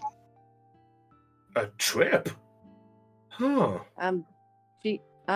Long story short, she's not feeling well and went to see the doctor. The doctor. Lady Oh. Fingers. Oh, Madam Fingers. Oh. Yeah, I think she's creepy too. Oh, trust me. I have come across her a few times, and anyway, long story short, I understand. But what about Goldie and the human who was with you? Oh, From what I understand, yeah. Liam's So his thing- dog got stolen. How do you speaking, Chopper? Sorry. It's alright. You were probably saying the same thing as me. Liam's Yes. shit got stolen, and so he's trying to get it back. There'll be a little bit. Stolen? What was stolen? Something priceless? To him, yes. Yeah, it's a mechanical hound that he created. You see, he's an artificer. An artificer? Well, fair enough. I can understand one's need to keep their craft safe, so as long as they're here soon, that's fair enough. And I suppose if anything else with you, Magnus, here, I mean, you're the one I organized all this with. Indeed. Shall we fill whoever's here? Shall we fill the people who are here in on the plan? If you would, please. Please don't. So tell me you here's made what's going to another happen. bar. I'm going to participate in today's festivities as a cover, basically. But at the end, I'm going to announce that I'm dropping out. Okay. So here's the other thing. Basically, I have agreed. Oh, we've agreed, I should say, that I will be part of the rescue party, and basically I'd be out in the woods, say on the top of the mountain, right where the right where the Temple of the Claw is, and just to help out people just in case they get lost, or if, say, the rest of our party was with me and, say, accidentally stumbled upon the Temple of the Claw, we could go in it and get Trilly's parents back. That's all right. And in exchange for me dropping out... Hang on. Ursula, what were you saying there? Magnus? So what you're saying, Magnus, is you've exchanged one deal for another. You know how the first original deal was me, if I win the whole thing, that the statue will become unmasked and everything? That's what got you into trouble in the first place. I am aware of that. Yeah, that deal is no longer. Deal doesn't exist anymore. But the new deal implies that if we rescue Chili's parents, well, the mask is coming down regardless. To be clarified, the reason I said that is because if there are people who are a threat to our city close by, it might be better that they were eliminated somehow. So I figured that the main part of this deal is that if you acquire the way to save your comrade's parents is also getting rid of these troublemakers, then I would uphold my part of the deal and give Magnus what he wants. Oh, all right. Fair. All right. Fair enough. Oh, that's Caitlin back. All right. So what's the plan for getting Trilly's parents back safely? Haven't thought that far ahead yet. But I look at Argano. We still have the support of the guards, correct? We have the support of most of them. There's a few who we have to keep back in the city just for the sake of the competition. You understand that? Absolutely. Also, another thing, because I'm no longer in the tournament, at the end, my sword comes back into play. And I will not. I look at Argano. I look at Argano. I'm not using it during the sword tournament today. I'm not going to cheat that. I'm not going to use it that way at all. I don't want to kill. I want to incapacitate people, not kill them. I should think so. Honestly. So, but Magnus, tomorrow, my sword comes back into play, which means we'll have full power against Diction. Yeah, yes? Sorry, Ursula was speaking a bit there. Sorry, what you say there, Heidi? Sorry. I gotta turn her It's up. okay. Ursula just face palms a little and is like, you really should watch what you say before you say it. I just wanted to clarify to Argano. Before you speak. I just wanted to clarify to Argano that I was not going to plan on using it. That's simple as that. Yeah, it's all right, Ursula. I understand what you're saying, and present company accepted. You can, in fairness, the deal I think could work is if we give you one of the swords from our areas to show off your skills, the moment it's done, I will have you follow me back, Deason, to kind of keep an eye to bring you back here. Then once you've done that, your blade will be fully returned to you, and we can begin this mission. I hear you. Or, unless you want to make it look like a Vorpal blade, that's fine, but it'll make people look at me but make people go after me too. I already have a weapon. I tap the long sword on my hip.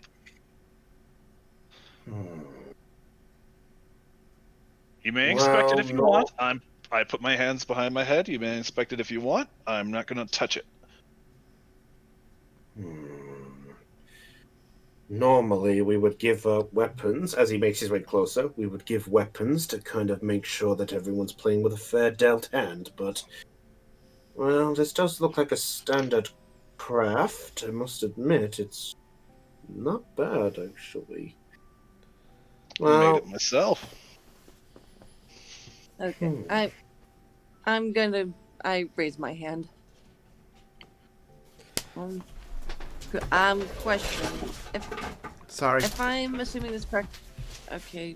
If I'm assuming this correctly, magical weapons aren't allowed during the fight. Non-magical weapons, yeah, it is just regular weapons allowed. They can be, well, normally they're supposed to be the weapons we supply if you can't have your own. But that being said, if you have a standard weapon that is not magically enchanted in any shape or form, you are allowed to use it in this tournament. I'm Magnus and hold up my hand. Oh, right. I forgot about that. Magnus takes out the vicious dagger and puts it into Zillion's hand. All right. Now that I know the rules, I'll be holding on to this. I mean, it is yours to begin with, so. All right, and I was letting you borrow it, but now I know. Yeah. Also, another thing. I look at Argonel. What about the gauntlets I'm wearing? Would those count? And what are they exactly? Have you ever heard of the gauntlets of ogre power? That's what they are? That increases my strength by 1, yes.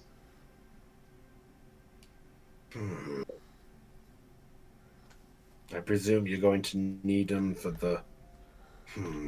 They are part of my armor, technically. But it would be nice. It would honestly be nice to be full strength.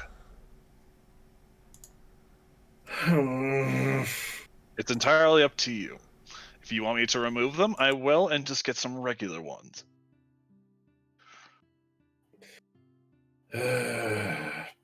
But don't try to touch them. They'll try to strangle you. I think I'll let it go, because I think there's been all too many discussions by everybody. Very well. Just don't overuse them. That's the thing, though. They can't be used any way that they can only be used to increase my strength. Nothing else. Yes, I'm aware of that. Alright. Now that we've got that out of the way, what are we meant to do? We are meant to scout ahead to, say, the top of the Temple of the Claw is. That'd be tomorrow. And if we happen to find someone inside that might be a threat, we may have to eliminate them. Basically, what Magnus suggested, you guys would have to get yourselves off into, like, groups of party, like as if you were part of the competition. And in the process of this, he would take part as one of the rescue party as well as Topaz. That way, the 6 of your group can travel as groups together, pretending to be in the competition, while you go do what you gotta do. Whilst Magnus and Topaz will do their best to do some help, as it was. If I may. Yes. Actually, while we're discussing the plan right now, I would like to request that I be part of the rescue party too. You wish to take the same role with Magnus and Topaz? There's a reason why I'm requesting this. I have a spell called teleportate. I Sorry, I didn't mean to. It's alright, carry on. Okay. I have a spell called Teleportation Circle. And it'll allow me to it'll allow me to send anyone to a connecting teleportation circle that's permanent. Does this town have a permanent teleportation circle in use? Make a persuasion check. That is persuasion. that is a big thing. Yeah, that is a big thing to ask. I'll be back in 30 seconds. I you gotta are- grab something from outside. I know, but Alright. there's a reason why I'm asking. I know, but there's a reason why Yeah, I'm asking. don't worry, I know why. Okay, and oh wait, I'm rolling this at disadvantage, aren't I? Yes, you are. Oh no! Oh, no. Unfortunate. Please get a good Oh, one. what's Please the get other another one? good roll. Please get another good roll. Please. That's her best. Please get. This sucks. so much. I'm sorry. You Wait. rolled it. I'm sorry. Yo, that's good. Are you fucking kidding me? Lol. Oh my god. Excuse me a second. Excuse me a second. Uh-oh. What the fuck? rolls I could have made. Dandel, I'm so proud of you. Brownie, I think you want to give this answer. Get off of my property! I wish I could, but they got good. I thought the worst part is I saw this idea coming a mile away, and I thought the disadvantage would save it. No, fair enough. Sorry, I don't mean to sound like. Yeah, I wish I could. All right. You know what? Hang on. Yep. He's gonna. I rolled insight for him. Yep, he believes it. All right, he goes. I understand, but what are you aiming to do with this circle if we give you the knowledge of it? If our rescue mission is successful, I want to make sure that I get Trilly's parents into town as safely as possible. But but right now I'll only have one chance to do this. So you wish to use it as a means to get out of there? Yes, it should. Yeah. Yes, I was saving the spell in case of an emergency, and right now, I would say that the situation constitutes as an emergency. Very well. There is some time for tomorrow, so that should be possible. So, in which case, if Zelion is going to be part of the rescue as that, what about you, Ursula? What are you going to do? Normally, I wouldn't take part in any competitions like these. I don't have the strength nor the build for any of them. But if it's to rescue Trilly's parent, I'll go with the party. Very well. The rules say that the party members can't. That we have teams of 3 at best, so you can travel by yourself or others. So, as long as you're the party are willing to do it, you should be fine. Alright. I have a couple people in mind that might be interested. Well, I know there was a plan organized with who was the team before, but I guess this situation could constitute with the new ones. Very well.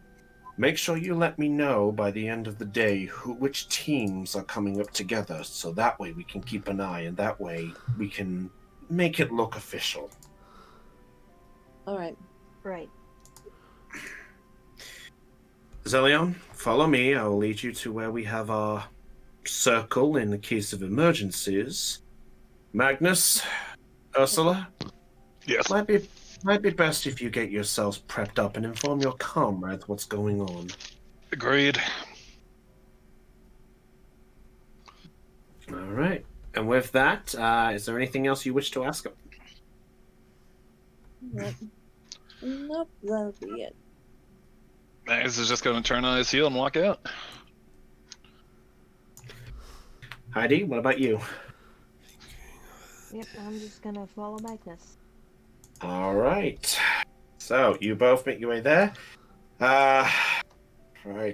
I'm going to get this information. Fucking that 20 and a 19. God damn you. I wasn't expecting. To be fair, I wasn't expecting that either. You want to? Yeah, Chopper. Mm-hmm. You see those rolls in this chat? Yes, I do. I call bullshit. Yeah, that was her with disadvantage on a persuasion check. Yeah, I kind of figured that. I saw 2 rolls, 20 and 19. I'm like, oh, must have been a disadvantage. And you went, what? Oh, disadvantage. The best part was it was like the disadvantage was only by 1. Hey, it's the luck of the dice. Luck of the dice. No, it is. That's why I can't complain. I could Chris Perkins this shit, but I don't want to do that. I pet the meta pigeon. Peck. Like I think Dill has like a goddamn like dice god, and he just goes like, "I got you, fam." Hold on, let me try Pet the brownie, not the meta pigeon. Hold on, let me try something. I want to have my fun too. Hey! Fuck! It's not rigged. Wait, you didn't add a +8 to it? I didn't have to. I just wanted to roll the dice. Anyway, moving on. That's for fun. Oh, okay. No, okay, I get the point. Yep, still not rigged. I swear, if she rolls again and it's a 20, I will quit. Do it again. Don't. Fuck you. Do it. Do it again. Go on, Del. Do it for funsies. Just roll a net. Just roll a straight d20. Just roll a net. Yeah. Roll a 20. Let's see if we get it. I want to see if it's rigged. Oh, there we go. No, but it's not rigged. Not rigged. Okay. So, Zelion, you get shown towards one of the southernmost areas of the city, down here. Okay. So you are down here. Okay, stop rolling. Yeah, sorry. Okay, that's enough now. Alright. Magnus, you are left to your devices now, sir. And Zelion, could you just remind me of the learning process of the spell? Okay, of the teleportation circle? Okay. Yes. Okay. You can commit a new sigil sequence to memory after studying it for 1 minute. God damn it. I thought it was longer than that. Fair enough. Okay, yep. So he shows you it. So for a full minute, you can jot down the sigils. And your group now has access to the teleportation circle of Creo.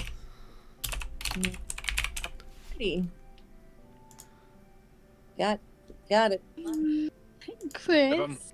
I'm selling, by the way. Um, It's because I'm eating a really good burrito. No worries. Yes, Caitlin? I kind of realized something. I was just wondering, are me and Liam like heading back to where the mayor is?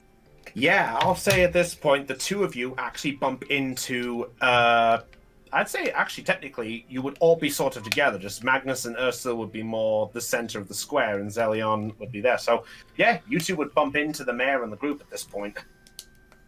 Okay.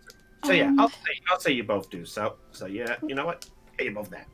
Would the whereabouts is the mayor again? He'll be about here at this point. I'll say it's about coming through the center square. So I'll say at this point you both are making your way here as well. Oh, no, okay, close enough. Okay, so I'm guessing I'm making my way back too. I'll say this little moment has happened just as you guys are coming back. So I'll say you guys are all together. Oops. Yeah, I'll say you guys are all together. Alrighty. Okay, because I realized something. Mm-hmm.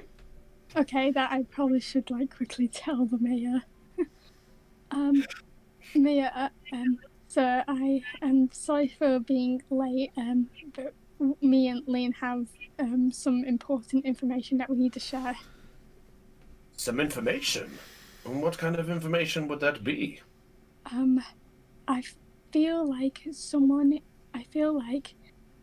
is going to try and cause trouble to this place.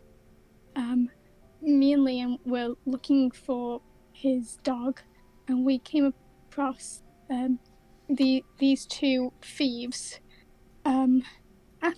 After interrogating with them, we found out that they were they were tricked into helping the a black pen member, and I feel like she, who is a Tabaxis that we found out, and she might be hiding in the city.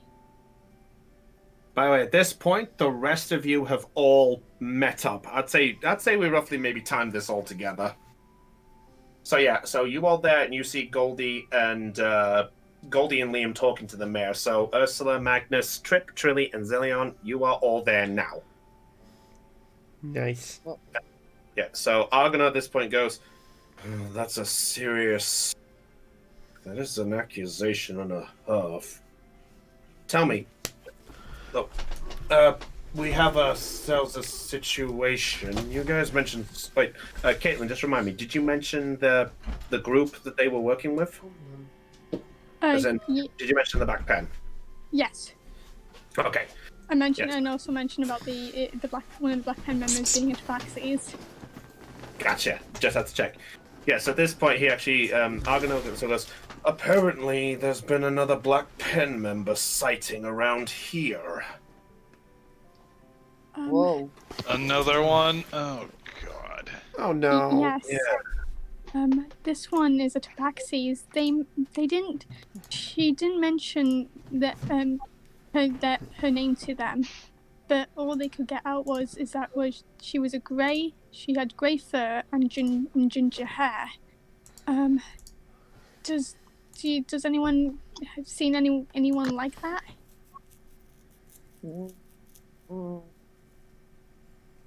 Should we make a history check? I will actually confirm. In fact, let me double check my notes. Let's see, where did everybody go in this? Because I don't believe we've met anyone like that before, but you never know. I think the only one who would be able to roll for history is our Tabaxi. Yeah, who's not in this call. Oh, I did in the wrong voice too. Yeah, you know what? Let me... Oh, well, Lena's out of the thing, so you know what? Give me a second. Let me see. What does she have for a history check? Let me have a look. I'll do a roll. I'll do a roll for her.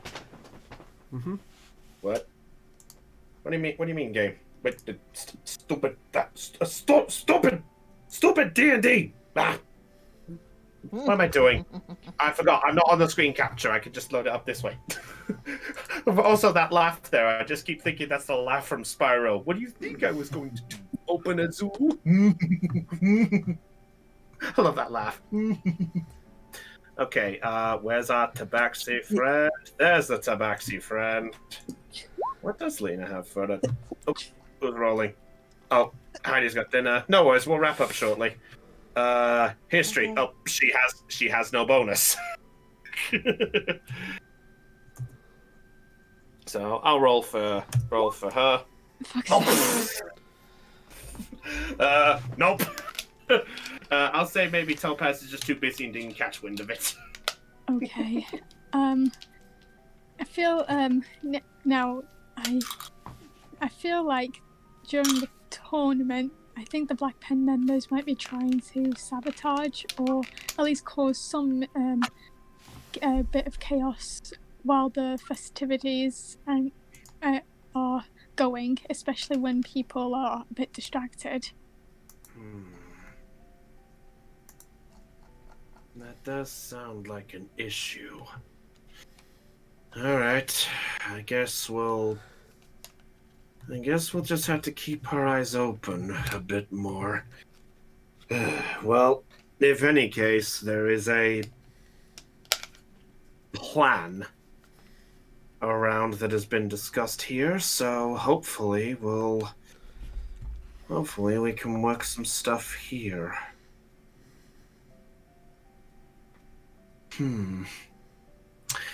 I guess we'll just have to keep our eyes open a bit more. In the meantime, I'll leave you all to discuss the plan on getting everything going on. Oh, I have an idea. Excuse me, sir. If it would be too much trouble, do you know where the dungeons might be? I figured the two responsible of stealing Liam's dog, that they might be there for a bit. I was wondering if I can go down there and see if I can talk to him, to see if I can find any more information. Yeah, they'll mostly be working with the guard bunk. They'll be working within the actual building that you two tried to go into.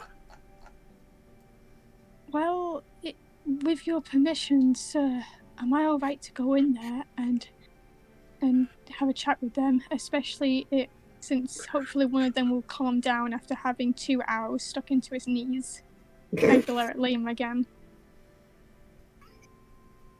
Well, they should be gone now. Fair enough. Goldie, roll a persuasion check. Because you are technically asking to go to a town's dungeon. A city, no less. Yes. Yes, they're living in the city. You know you have to survive. 10 points if anyone knows the reference. Oh, yeah, we got to keep the dream alive. Thank you. Thank you, Aeon. So many things. No. I got 11. 11. He looks at you for a moment and goes, At the minute, I think it might be best if we leave it to our gods for now, but I will at least let them know to not do any actions yet. They normally don't do anything until I give the check anyway, so if anything else, maybe once we get some news from them, we can see about a chance. Goldie kind of sighs a little bit annoyedly, and she because that doesn't really put me on ease, especially if there's a chance that this Black Pen member is around. She could be anywhere. She could be a towns member. She could be one of the guards. Heck, we don't even know how many Black Pen members are around here that are in disguise. And I'm worried that our chance of getting information might be stripped from us. What? I think we'll keep. We promised we'd keep our eyes open, and the mayor said that they would keep their eyes open.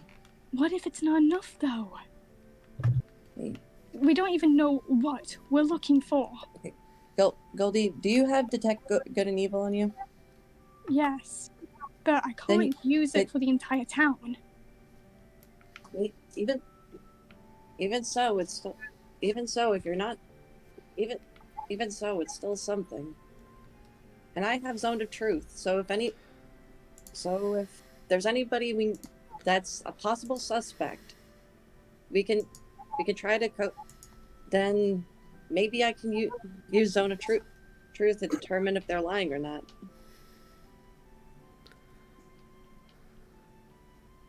But that's just a big if. Yeah, a big if. Yeah. Yes. There's not much. But right now, there's not much we can do about it other than to keep an eye out. We'll just start with. We could start with this Tabaxi Black Pen member. Neighbor. I meant member. Howdy, neighbor. Can I borrow a cup of chaos? You know what I meant. All of a sudden, his nickname is Devil. Yeah, right. Okay. Anyway, let's just try to keep our eyes peeled for her first. If she, because if the black pen is here, then she's probably still lingering around town too. I'm scared if the black pen might strike. I mean, remember what happened in Helix? That we were unprepared. We were unprepared. We now know what they're capable. We now know what the Black Pen are capable of now, and we have a chance to save this town. We're the hope. Come on, we're the hope finders, aren't we? Yeah, I guess. Though I don't like the idea of just sitting around waiting for something to happen. We're not.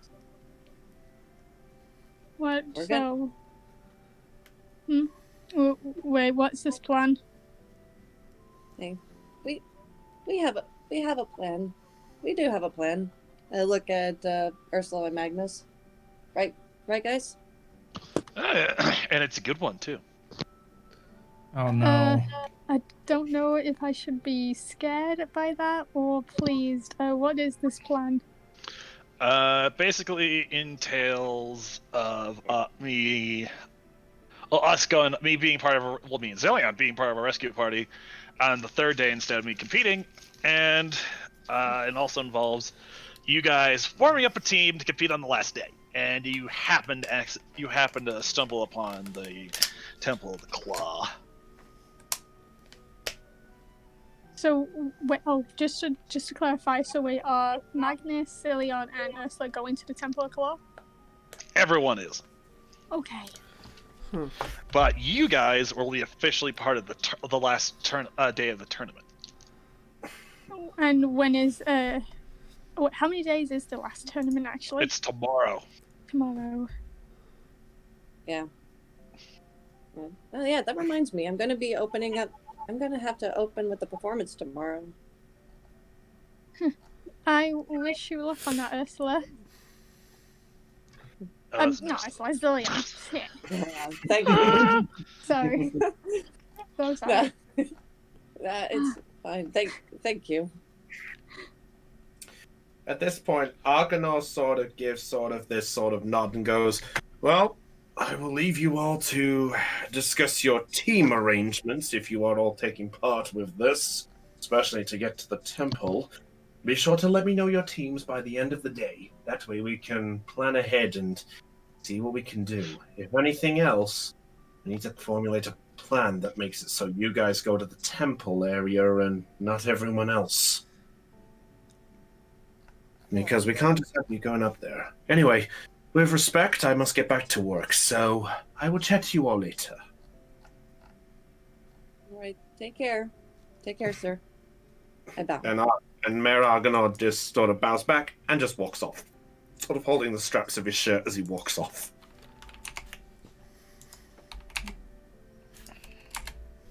So it's leaving you all to your devices. All right. So what do we do now? Well, first off, Trips has to do her medicine. Okay. You sure I can't make you my terrible cooking? Wait, Goldie doesn't know about Trip's condition. That's right. No one else but who else was inside the. What's that for? All right. Wait, Trip is sick. Aeon speaking Long as story. well. But well, let the sick conversation finish first, and then we'll get to Aeon. Okay. Finish your sick conversation. I literally said long story. Okay. I guess it's a long story that I don't really want to know about. I do. Of course.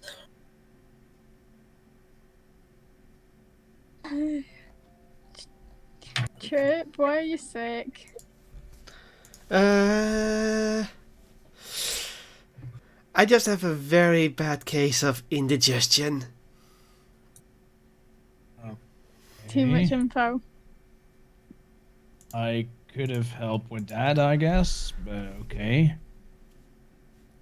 Oh. You can make potions? Well, I do have some experience as an alchemist.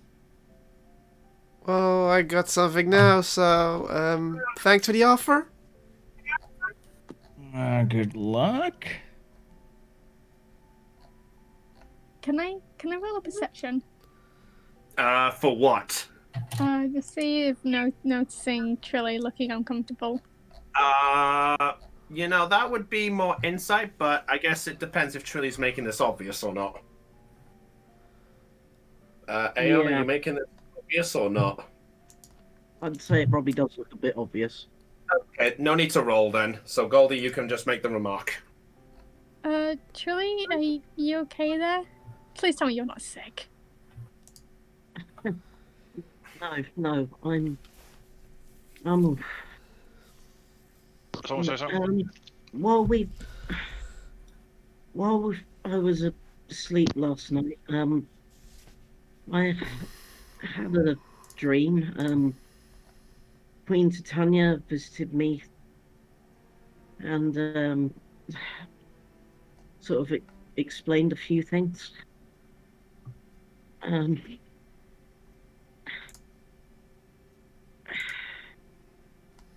I need you guys to promise me something, and I don't think you're gonna like it.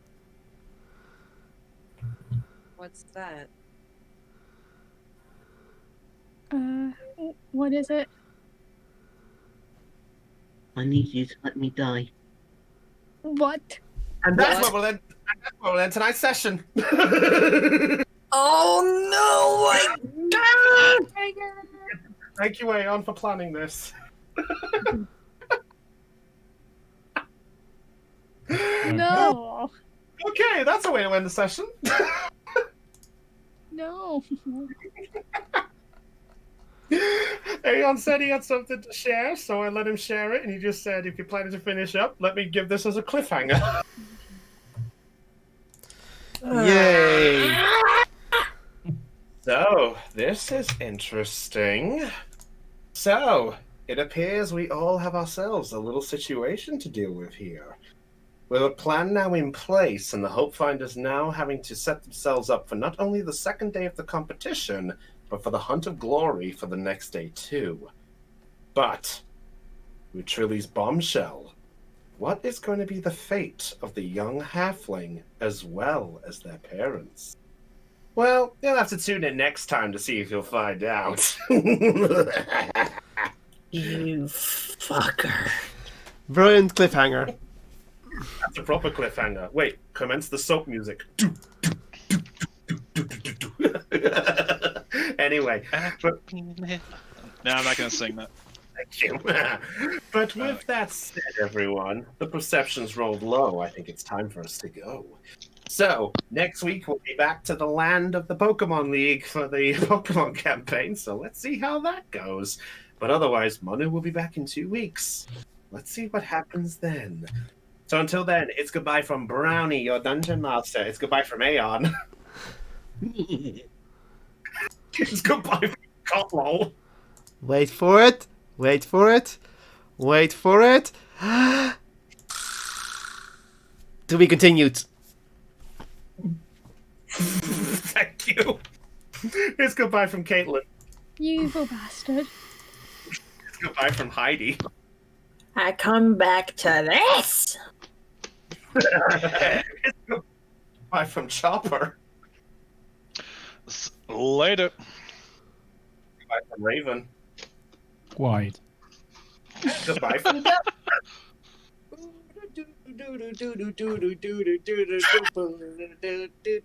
That's the other one.